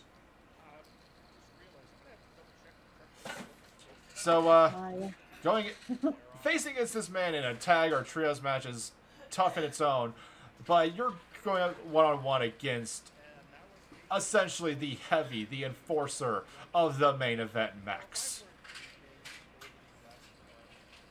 Looks like that Alba had held the big move twice. Thank you. Alright, this was a, this was an interesting match to see. Although I was always, when it came into this, personally I had my, bet, hindering on the Malice. Unfortunately, I would have to say the same. I mean, Constantinople is a very talented individual, and, I mean, kind of the wild card of the Burning Lounge. I mean, ever since he took on the helmet and was exposed to the warp, kind of gaining the powers and strength of the Rat Ogres. Don't ask me how that works. I don't know either. I'm as confused as you are. He's been kind of showing a more unhinged side of him, and honestly, I think that's what Hightower saw and was like, no, I want that on my team.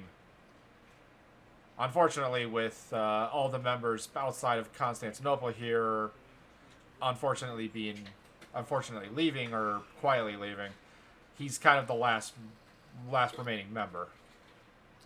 Maybe he'll bring the Burning Lounge back to its former glory. Maybe he won't, but who knows? Well, he's certainly, it doesn't hurt to have him, to let him have himself a bit of fun in the bigger scene. Because he has a swath of opponents to just wade through. If there aren't really as many challengers as Jerry claims there have been, these people just lining up outside, that's a whole lot of people that Constantinople's gonna probably want to face off against, regardless of who comes out our victor, given the Big Goof title match at Multiverse. We're gonna see. Looks like that both of these men are trying to lock each other into some form of submission. Malice, the blue screen, Constantinople inside of that, crossface, Anaconda of Ice. Absolutely. The second I saw Malice come out, I was dreading the blue screen, in all frankness.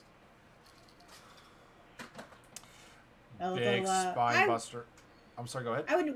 I just wouldn't worry about it too much, though, because just knowing Constantinople, he's, I think he would cackle a bit and then get back up afterwards. Yeah, and that's the kind of, I'm not gonna lie, that's the kind of energy I think would do very well against McCheese inside of that apparently now fatal 4-way match for the Big Oof Championship. Absolutely. I hope it's elimination, because if, say, Malice gets shafted in that match, we're not going to hear it's going to be a pile of bodies and destruction, and I like our equipment, and I kind of would like to see it, in one piece. Absolutely. Also, say Constantinople doesn't get his in that match, that's going to be another bit of destruction that I am not looking forward to. Albanomics, I'm not gonna lie, he's actually the more chill out of the bunch next to McCheese, but still. Anyway, blue screen locked onto the Constant Nightmare, and unfortunately he taps. Actually, wait, he doesn't tap. He's passed the fuck out. Holy shit! Yeah, Malice just knocked him out. Oh my god. Yeah. I did see him walking around the backstage a little bit, though, so I'm not worried. It's rather concerning just seeing a man. Yeah, there he goes, just rolling out of the ring. I'm glad that he at least got some form of faculty to get himself out of the ring, and hopefully he's doing well, especially with the Go Home show that's coming Saturday, and probably one of the biggest nights of his career next week. Oh, absolutely. He's got a fine amount of he's got a fine selection of opponents to put himself up against. Honestly, I think the most interesting thing about this is that as a result of Constantinople coming out and challenging McCheese, is us learning that he just really doesn't like how nice Sir McCheese is, which is so strange. I mean, okay, so it The wasn't the niceness fact just that gets under his skin. it wasn't the fact that he was nice. It's the fact that McCheese weeks previously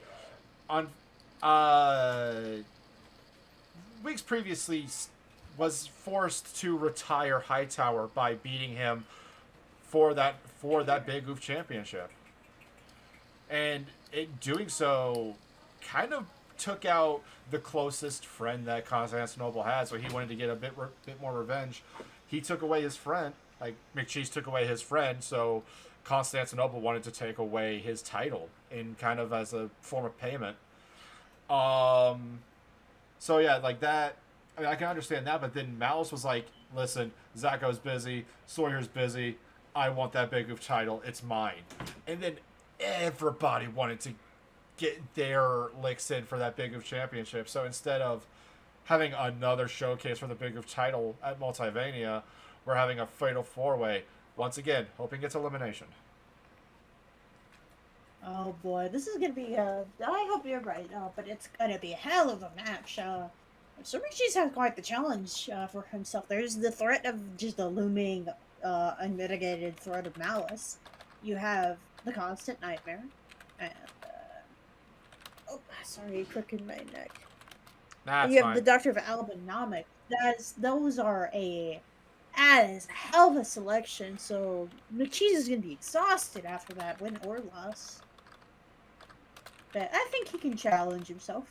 That's a very knightly thing to do. Just try to persevere against all odds. For sure. And I mean, once again, I can't stress this enough. One of the physically strongest and cold-hearted individuals. That's not a word. One of the most cold-hearted individuals. Most cold-hearted, yes. Yeah, individuals in the entirety of the Nexus and Malice. The biggest wild card you have ever noticed in Constantinople. One of the greatest technical minds on the Warzone roster in the Doctor of Albinomics. And then also you have Sir McCheese. I mean, he is a very talented competitor in his own right. And, oh God, I'll say he's one of the sweetest individuals you'll ever come to meet. I hope he brings out the abs. Because the showing of the abs will give him power. That's too much power. Never enough. Anyway, so ladies and gentlemen, we're just gonna we're gonna go right on ahead and get into the next bit here. Speaking of grudges, we have one of the longest grudges that we've had in the entirety of MNW. We're gonna go right back down to the ring to hear from the Nexus Titan champion. It's gotta be Kane. You know what's been interesting about learning from XR Kun? It's been learning how to embrace my rage, how to focus my rage. And boy, have I got a lot of that to spare right now. Dr. Grimm, what the hell has been going on with you and the storyteller these last few weeks? You've been messing in my business. You've been teaming up with each other. You've been going after my master. So you know what? This is what it's been leading up to, Grimm. Why don't you and I finally have this damn match? What do you say, Victor? Multivania. Come on, I've got a nice shiny belt you can go after, Grimm. I'll put the Nexus Titan Championship online if you will face me at Multivania. Let's do this, like the kids like to say. Let's get this over with. It's been 3 freaking years, Graham. Let's do it.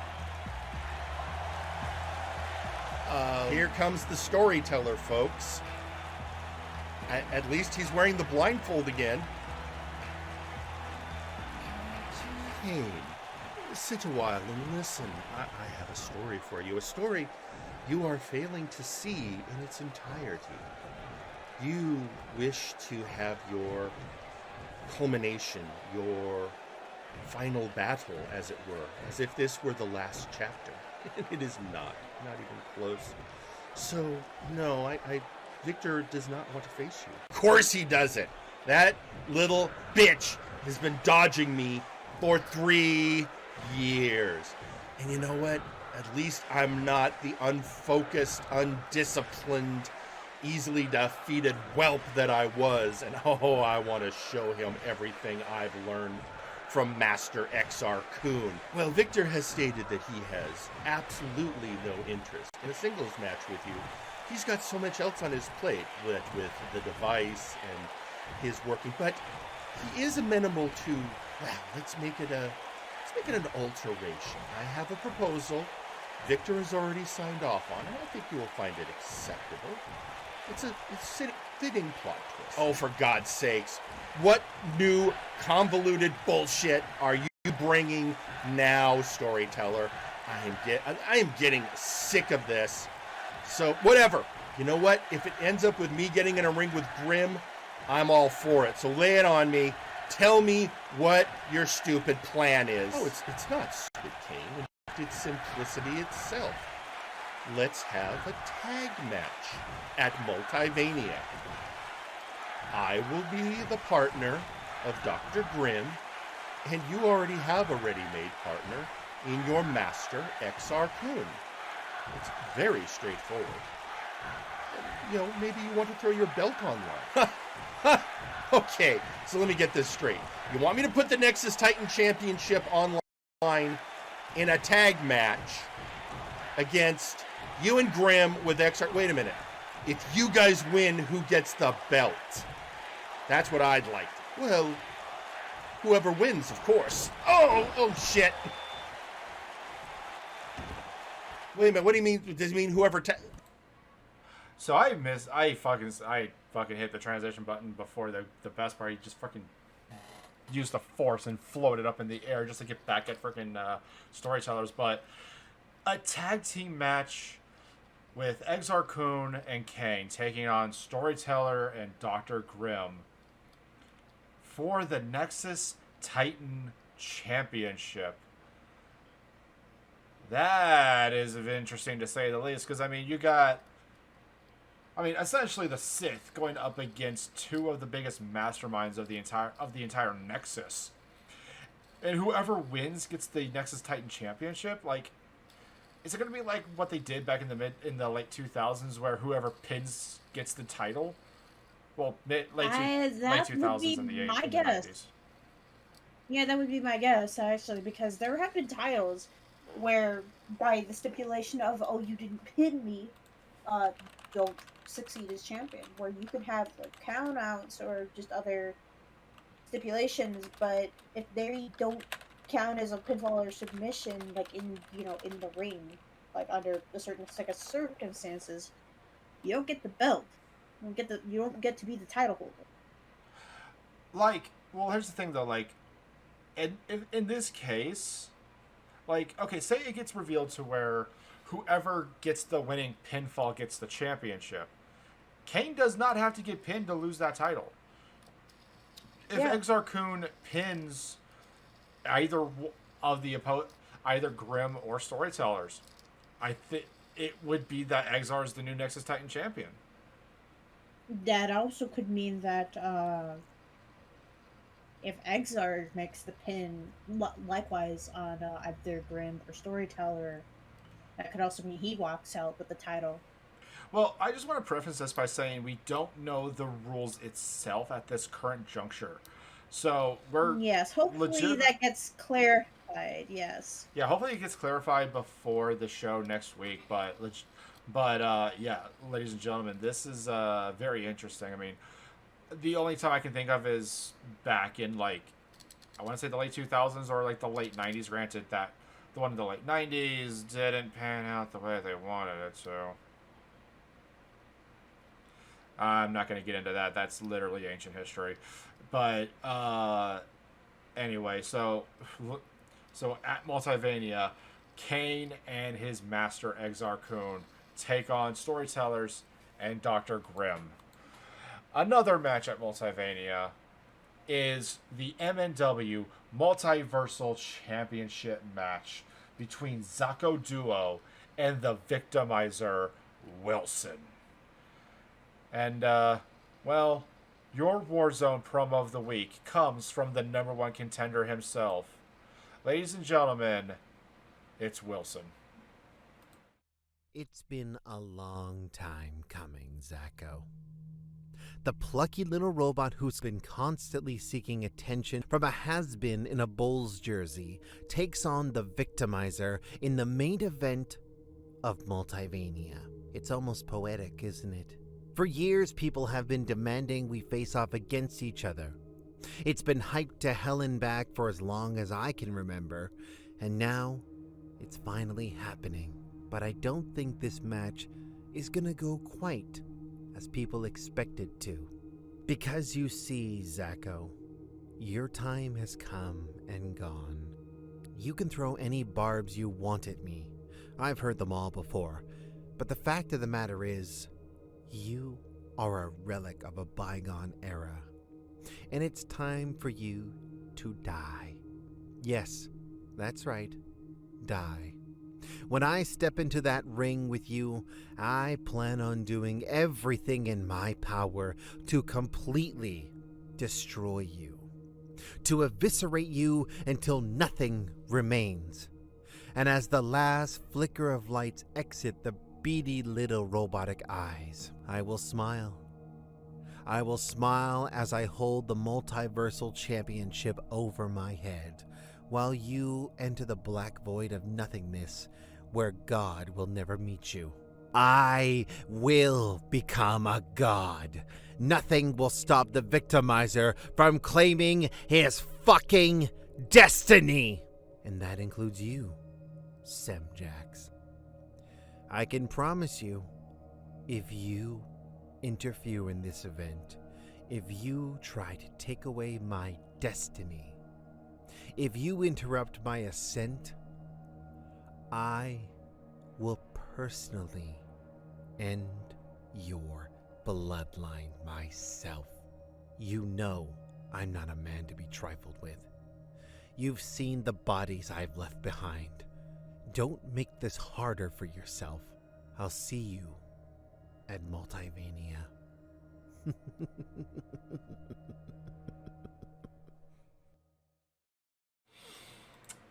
It's always an unsettling time when Wilson makes his presence known.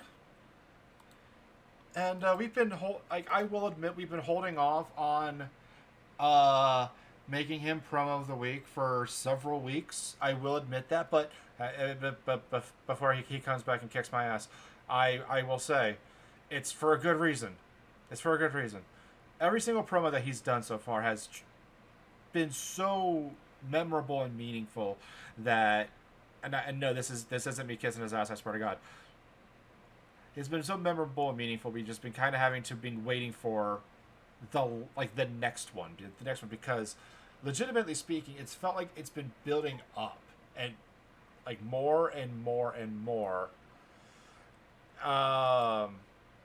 So we've been kind of waiting for, I guess, the payoff, so to speak. Yeah, that, I think it's, we felt like it was right to finally pull that trigger. But, he will be going up against the MNW Multiversal Champion, Zako Duo. And the champion wanted to go have a little bit of a tune-up match going into Multivania. And I don't blame him, honestly speaking. But, Jerry Aldini scoured the entirety of the Nexus to find someone who is a world title contender to face him. And legitimately speaking, I was very surprised to see Johnny fucking Nexus coming into MNW. God, multiple time tag team champion. This man has held world titles across just about every promotion that you can think of outside of, I guess his current contract of AEW. But here we have one of the most creative veterans in the entire of wrestling period.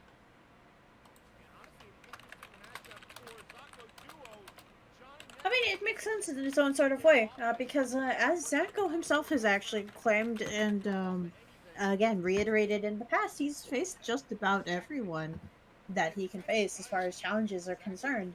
And in a position like him, in which he will be facing up against probably one of his toughest opponents so far in the entirety of his career, once he faces Wilson at Multivania, and it doesn't hurt to pull some inspiration, get a challenge from the outside.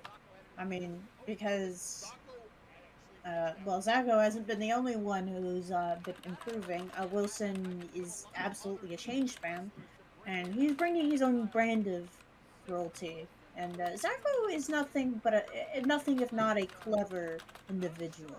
So I can kind of understand the approach, and helps give the crowd a last hurrah. Just kind of expands upon the importance of the belt. This is the multiversal heavyweight belt. It spans across every promotion that you can think of, all the universes that you can think of, essentially, in terms of importance.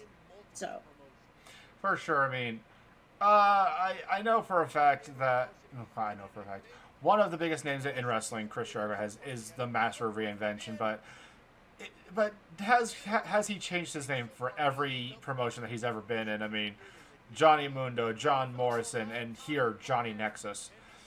Granted, his initial parkour style is by far one of the most eye-catching.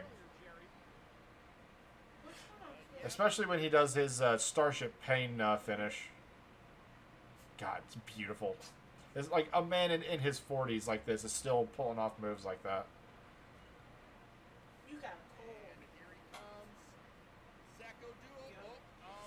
Going up, and then, oh god, that hammerlocked DDT going for that cover. 1, 2. Nope. Johnny kicks out.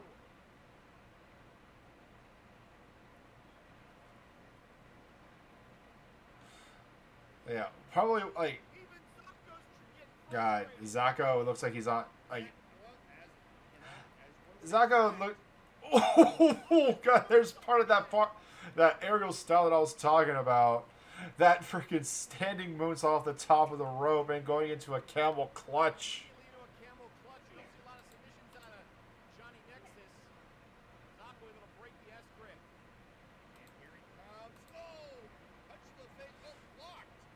God, looks like that Johnny's busted open there. Huh? Now I'm thinking about it. If he ever gets on if he ever becomes like a commentator on like the Busted Open podcast, would he be Johnny Busted at that point? Starship Pain onto the world champion. 1, 2, kicks out at 2. Sorry, I got really excited there. It felt like I was back in 2004 again.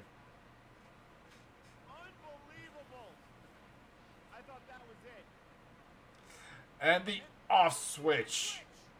Going for that cover. 1, 2, 3. Unfortunately, Johnny has been put out, and your winner is the MNW Heavyweight Champion, Zacho Duo.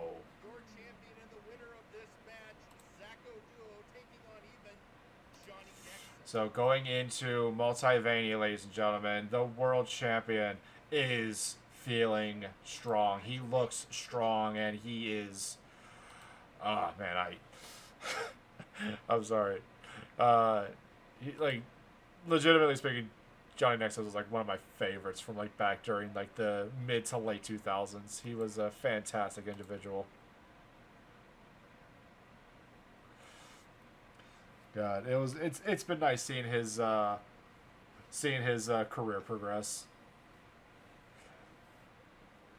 But anyway, ladies and gentlemen, coming up next, we have had a bit of a call out from I believe it was Faye. Please remind me. Was it from Kelly to Alistair, or is it like? No, so I'll explain very quickly. What's been going on is is that Kelly, she's the leader of Omega Club, and a part of her, duties and part of the things that she likes to do is just scout new members, and there's a few recruits that are part of the Nexus now, at least on the Warzone roster side of things. So what was intended, and we will explain as we go. Initially starting off, we're going to see none other than Omega Pub's leader herself, the new boss, Kelly, our showcase queen on the Warzone side of things. It's boss time. Absolutely, it is boss time, and the boss says, I want to see what the new guys have. And in particular, she's called for Alistair Evergreen to come out. But we're about to see a bit of a surprise once that happens. For sure, and oh wait, now I remember. Now I remember who did a call out. Never mind. We'll get to that here in a moment. Let's. Absolutely. But yeah, ladies and gentlemen, the boss of the pub, and coming into the ring next, we have the self-proclaimed king of the Lycans, Alistair Evergreen. He okay, have you ever had a conversation with him about that? Because I have not had the pleasure of talking to him. I've been bouncing around like a freaking. Because of all the Multivania prep, I honestly haven't been able to have a sit down with the man, or just even get a couple words in. He has been rather active, but he's still very, very new, as we can see, and we'll explain things in a little bit. But essentially, after his appearance and after the Gate Gauntlet match, he proclaimed that he was a Lycan king of some sort of kingdom. But as we see here, someone didn't take very kindly to his words, and it is, ladies and gentlemen, none other than Mr. Butler. He's not a butler, that's just the name. And he took a little bit of offense to being directly called a butler, and just Alistair's words in general. So we see them fighting at the top of the ramp here, and Kelly at this point, she got a little bit annoyed, but didn't want to make a huff, so she decided to start going to the back, as we see the gentleman running down the ramp a little bit. I mean, Alistair's doing his best to fight back, but I mean, to be fair, I would do the exact same thing Kelly did. Like, okay, these two are fighting. The match got called off. I'm just gonna squeeze on past these two gentlemen here and just head back to the back. she has her own duties, obviously, and they're gonna be at that for a little while. And so, if I remember correct, like I think you already covered this, but if I remember correctly, Alistair called the Bad Batch a bunch of dancers, and Butler took exception to that. He called a bunch of people on the Warzone roster dancers. I'm not sure exactly who he would be referring to, because the Bad Batch aren't exactly dancers. They're not, like, that's not their kind of thing. Yeah, exactly. And I thought he was referencing John, but I saw Alistair actually mention on John that, in regards to John, that he seems chill and that, they tag together. So I'm not sure what exactly is being referenced there. Hold on, do you see that over there, Joe? No, I see it. I was Okay. You were on a roll. I didn't want to say anything. Okay. I see the light come on. Well, normally we don't usually do this so very late into the show, but considering it's very relevant to what we're talking about, I think we can make an exception. Yep. Hello, MNW Firing Line. Would you like me to clarify just what it was I took an exception with? Go right for it. Ladies and gentlemen, Mr. Butler, apologies ahead of time. I tried to get the thing to work, but it's not. But not only is it not lighting up for us, it's not even wanting to work for the guests. So, That's a thing I gotta play with later. Understandable. Anyway, what I took exception was that he called out pretty much the entire roster as nothing more than a bunch of dancers.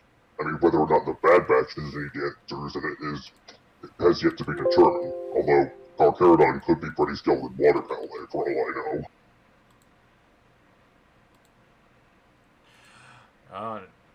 I mean, for sure. For sure. But apparently, he's also on social media right now saying that his target was only the Bad Batch. Curious as to why, honestly. Oh, is that so? That's Well, very the fact, interesting. no matter who you were targeting, you spoke my name first, and I personally took exception to that.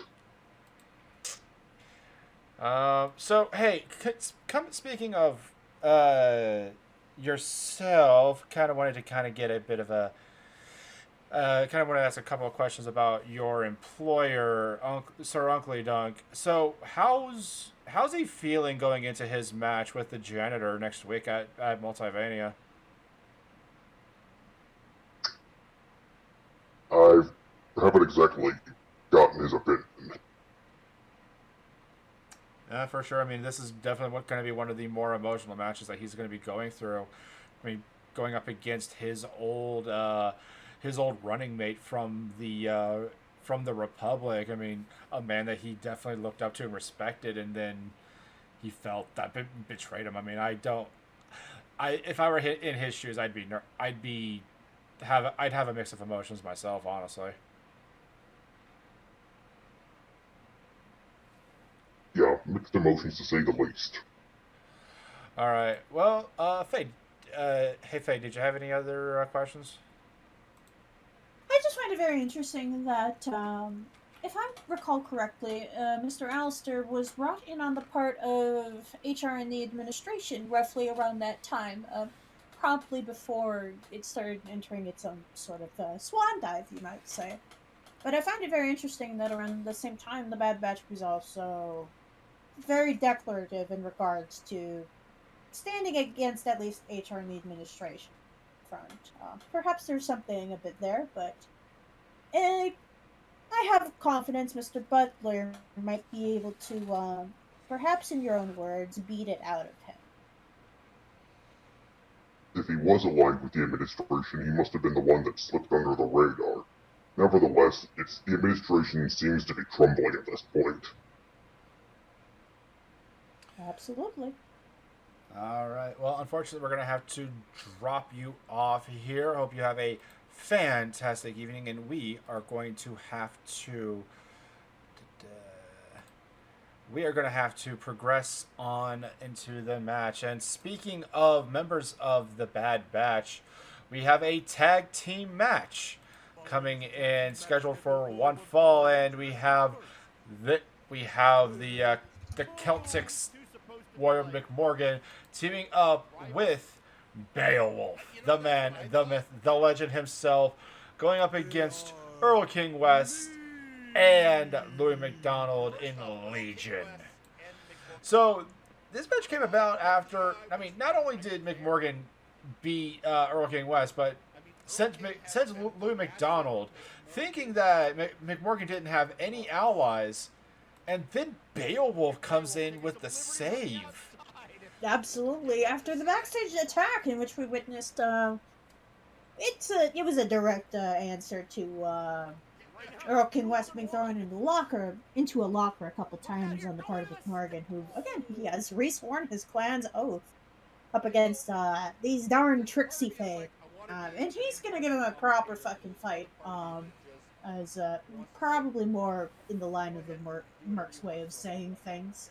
In regards, though, to this, Broken West obviously has Louis McDonald to call on, but there isn't really anyone else to my knowledge. And Beowulf, I mean, I think it makes sense. The man is a legend reincarnate, and the legends of Beowulf involved fighting a whole slog of monsters and other very tenacious foes. So, Like, I said it before and I said it again. When it comes to Scandinavian culture, they have a lot of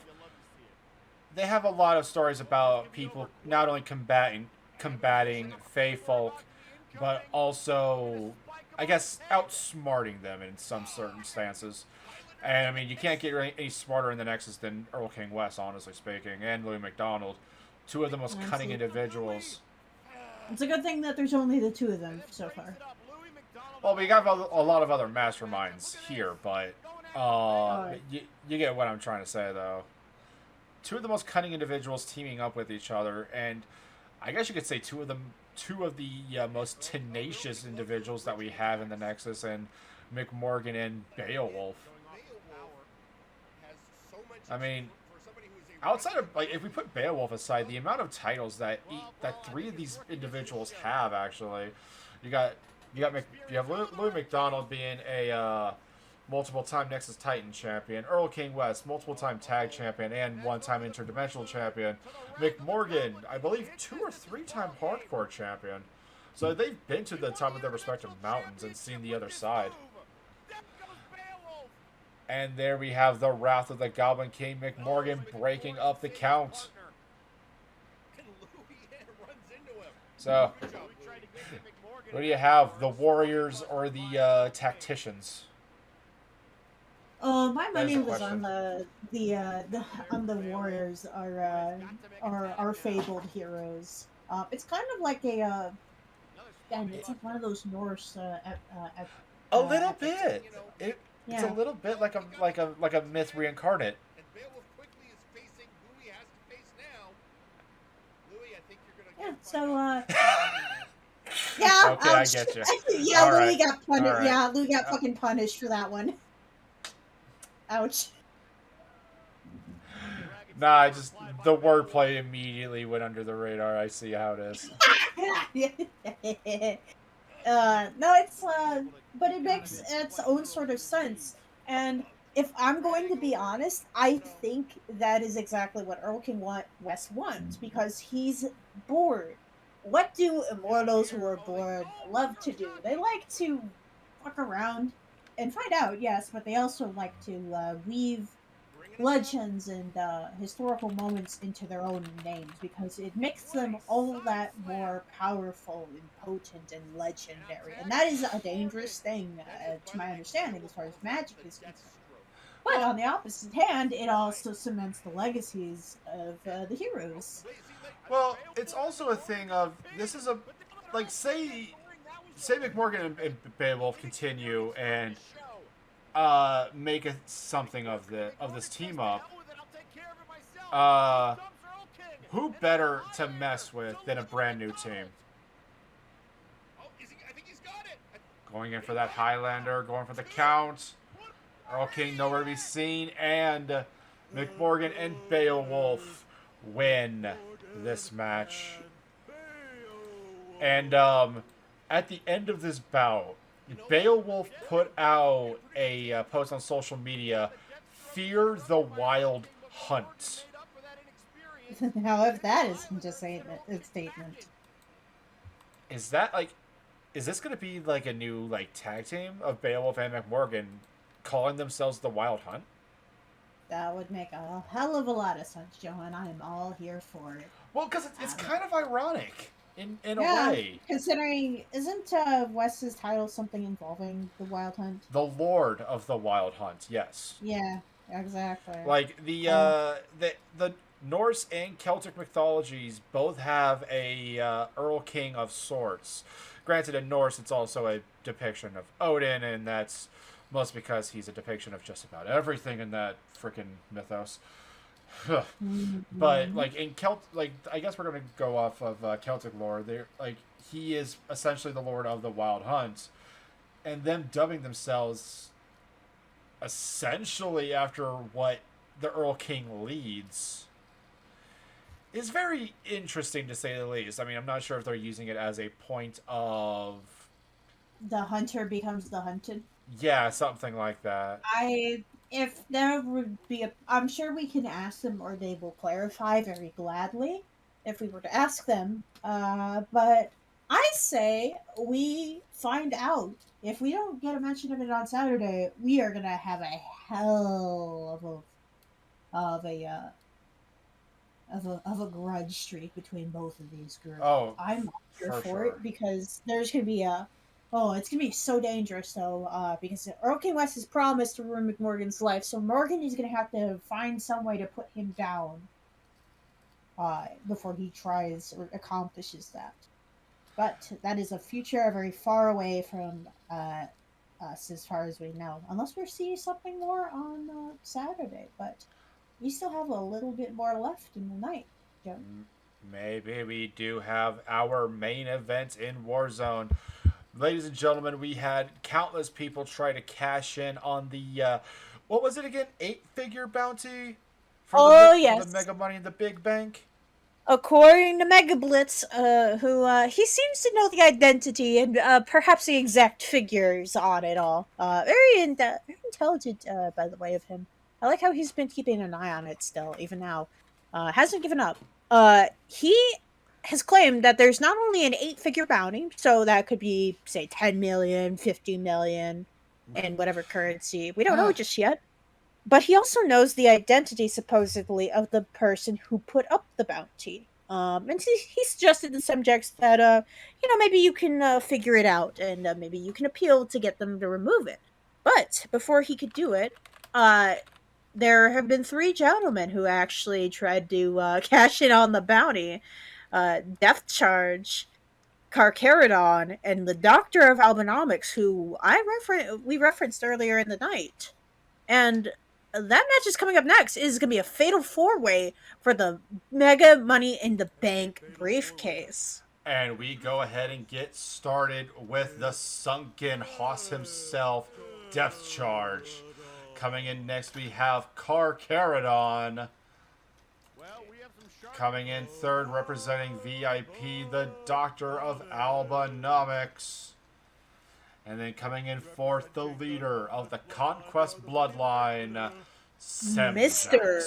Mr. Money in the Bank himself, with the briefcase actually being provided just to show that he has it, just to show that he's not afraid, and that he's apparently willing to just put it up because I guess he doesn't believe any of these men can take him on. Although, that's a rather a gross overestimation, if I were to say personally, Joe. We have, where do we even start with this one? We got Death Charge, who is hot off a victorious best of 5 series against DJ Milsner, actually. Death Charge taking that series 4-2, if I'm correct. Or 3-2. It was 3-2. Yeah. It was a 3-1. Wow. 3-1 going on. We have Carcharodon, who has been rather ambitious, and he's just, I think, looking just for an opportunity for himself as he's giving more into the demonic shark side of things, to my knowledge. He can probably elaborate more eloquently on that. And we have the Doctor of Albinomics, who, it seems, again, as we were speaking of earlier, has been reaching out in various title scenes to try to probably bring some glory back for VIP, maybe get himself a proper title shot, and the Mega Money in the Bank is certainly a way to do that, because what is inside that is essentially a contract allowing you to cash in on either the Multiversal or the World Heavyweight title belts, if I'm correct in that. Yes, either world title, that's what the case is for. And legitimately speaking, if the Doctor of Albinomics gets that briefcase, cashes in, and there it is, the Maker's guillotine onto the Shark Demon. Is he going to tap? And he does, ladies and gentlemen. Carcharodon has been eliminated. So, as I was saying, if the Doctor of Albinomics gets that briefcase, cashes in successfully, might I add, successfully, that's always the caveat, he would be obtaining the belts that's always eluded him. Like, the belts that it took him it would have taken him 4 years to obtain. Went up against multiple champions, Edward Bosco, Hat Smoke Sanji, only to come up just a little bit short. finally obtaining it. I mean, that would close like one of the biggest chapters that Dr. Valvonomics would have had. But unfortunately for him, Semjax is feral to keep that briefcase. The feral need of a head of depth charge, and that'll do it. Depth charge has been eliminated. But yeah, ladies and gentlemen, Death Charge been eliminated by the Conqueror after the feral knee. Can Semjax beat the member of VIP? And oh, looked like he was going for a power bomb, but a Hurricane Rana. 1, 2, kicks out at 2.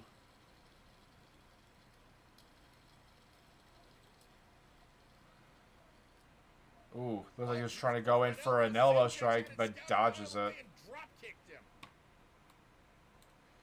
So, the Conqueror versus, I'm not going to lie, one of the most scary good technical wrestlers that we have. That Maker's Guillotine is lethal. It has won him just about every single one of his matches outside of ladder matches. Crimson Mask is donning his face, and that super kick. The blood trance hits the Doctor of Albinomics, kicking him right in the freaking back. Looks like he's going to go for the Impaler. Nope, feral knee. Busting him open. The incandescent 1, 2, 3. Your winner, and still Mr. Mega Money in the big bank, Semjax.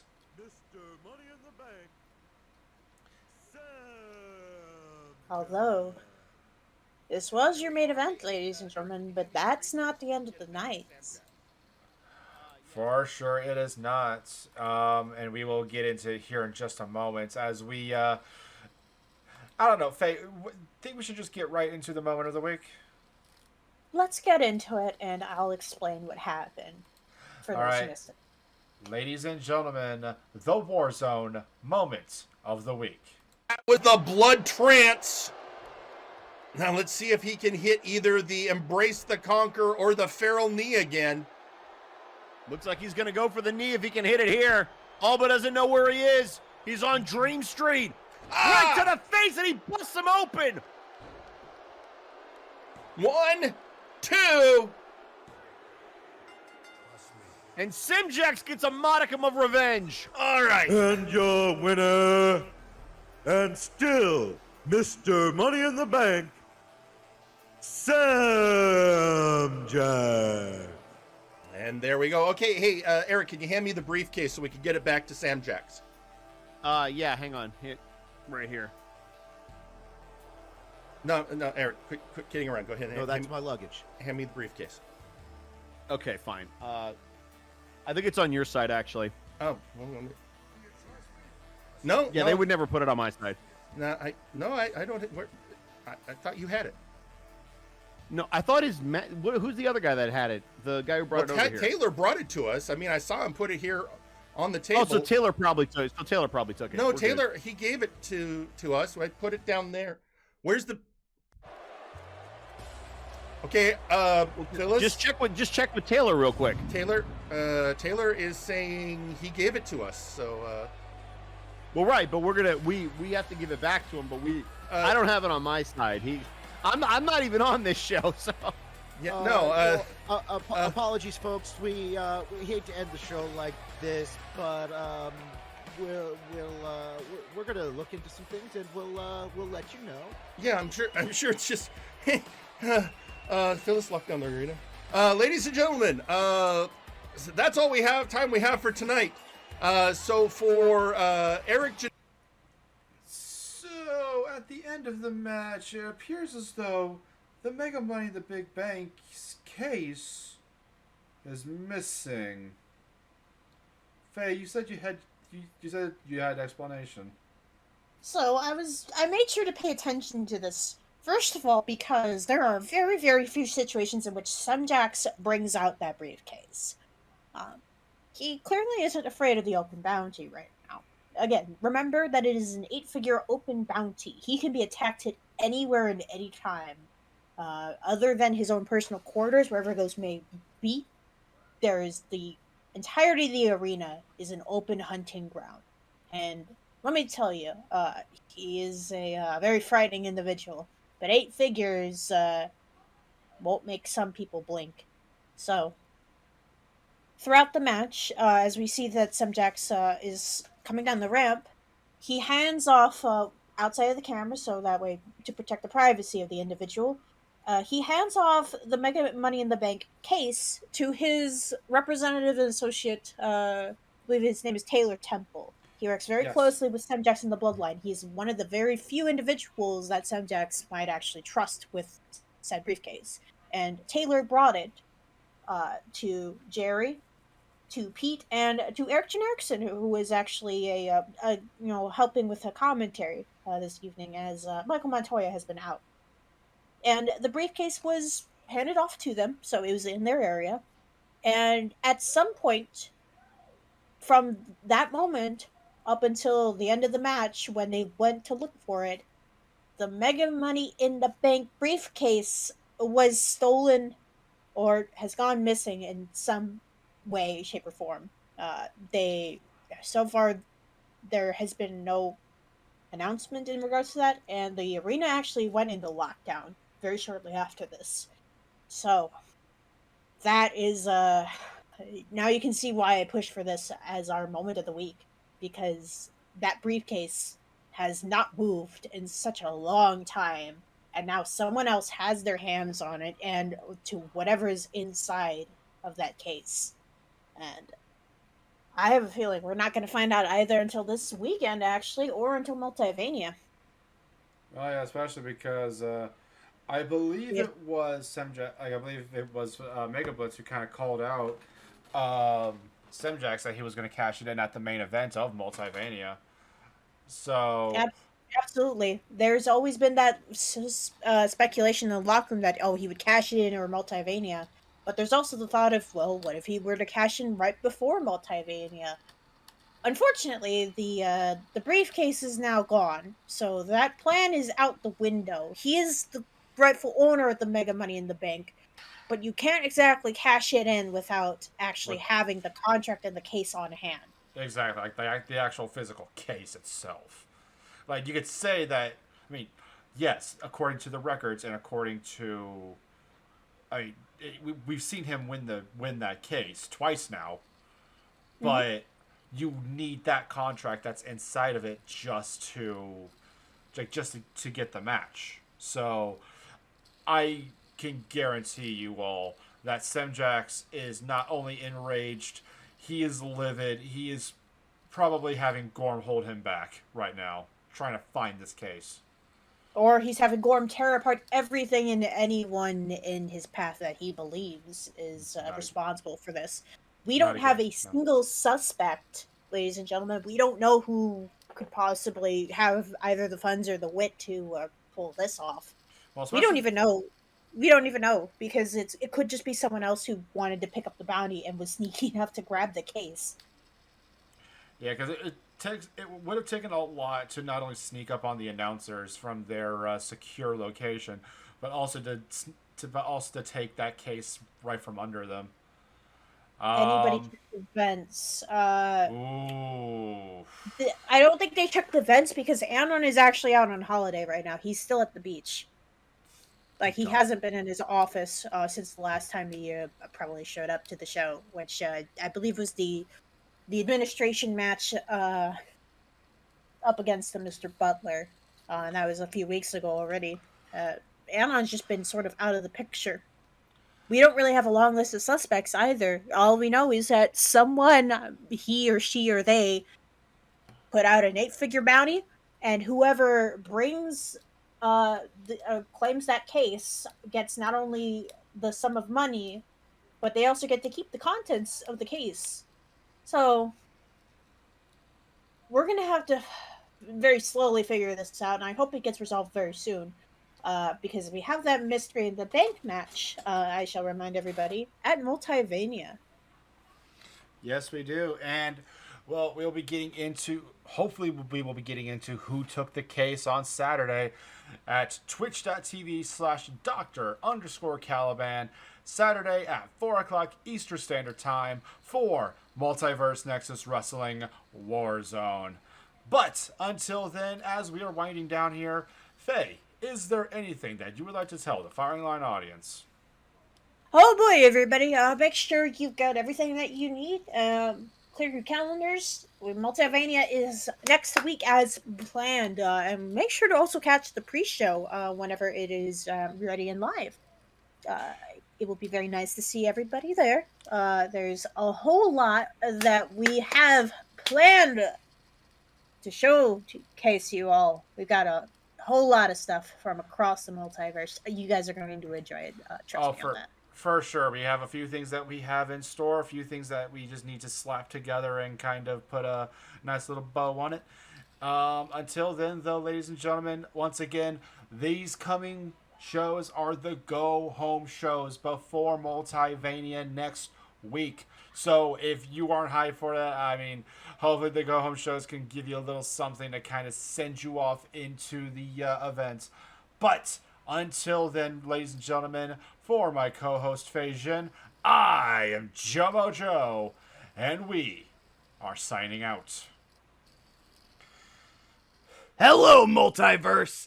This is the one-man bar fight, Burnout Vaughn, and I'm here to tell you to like, share, comment, subscribe, hit that bell, because we want you here on the MNW YouTube channel.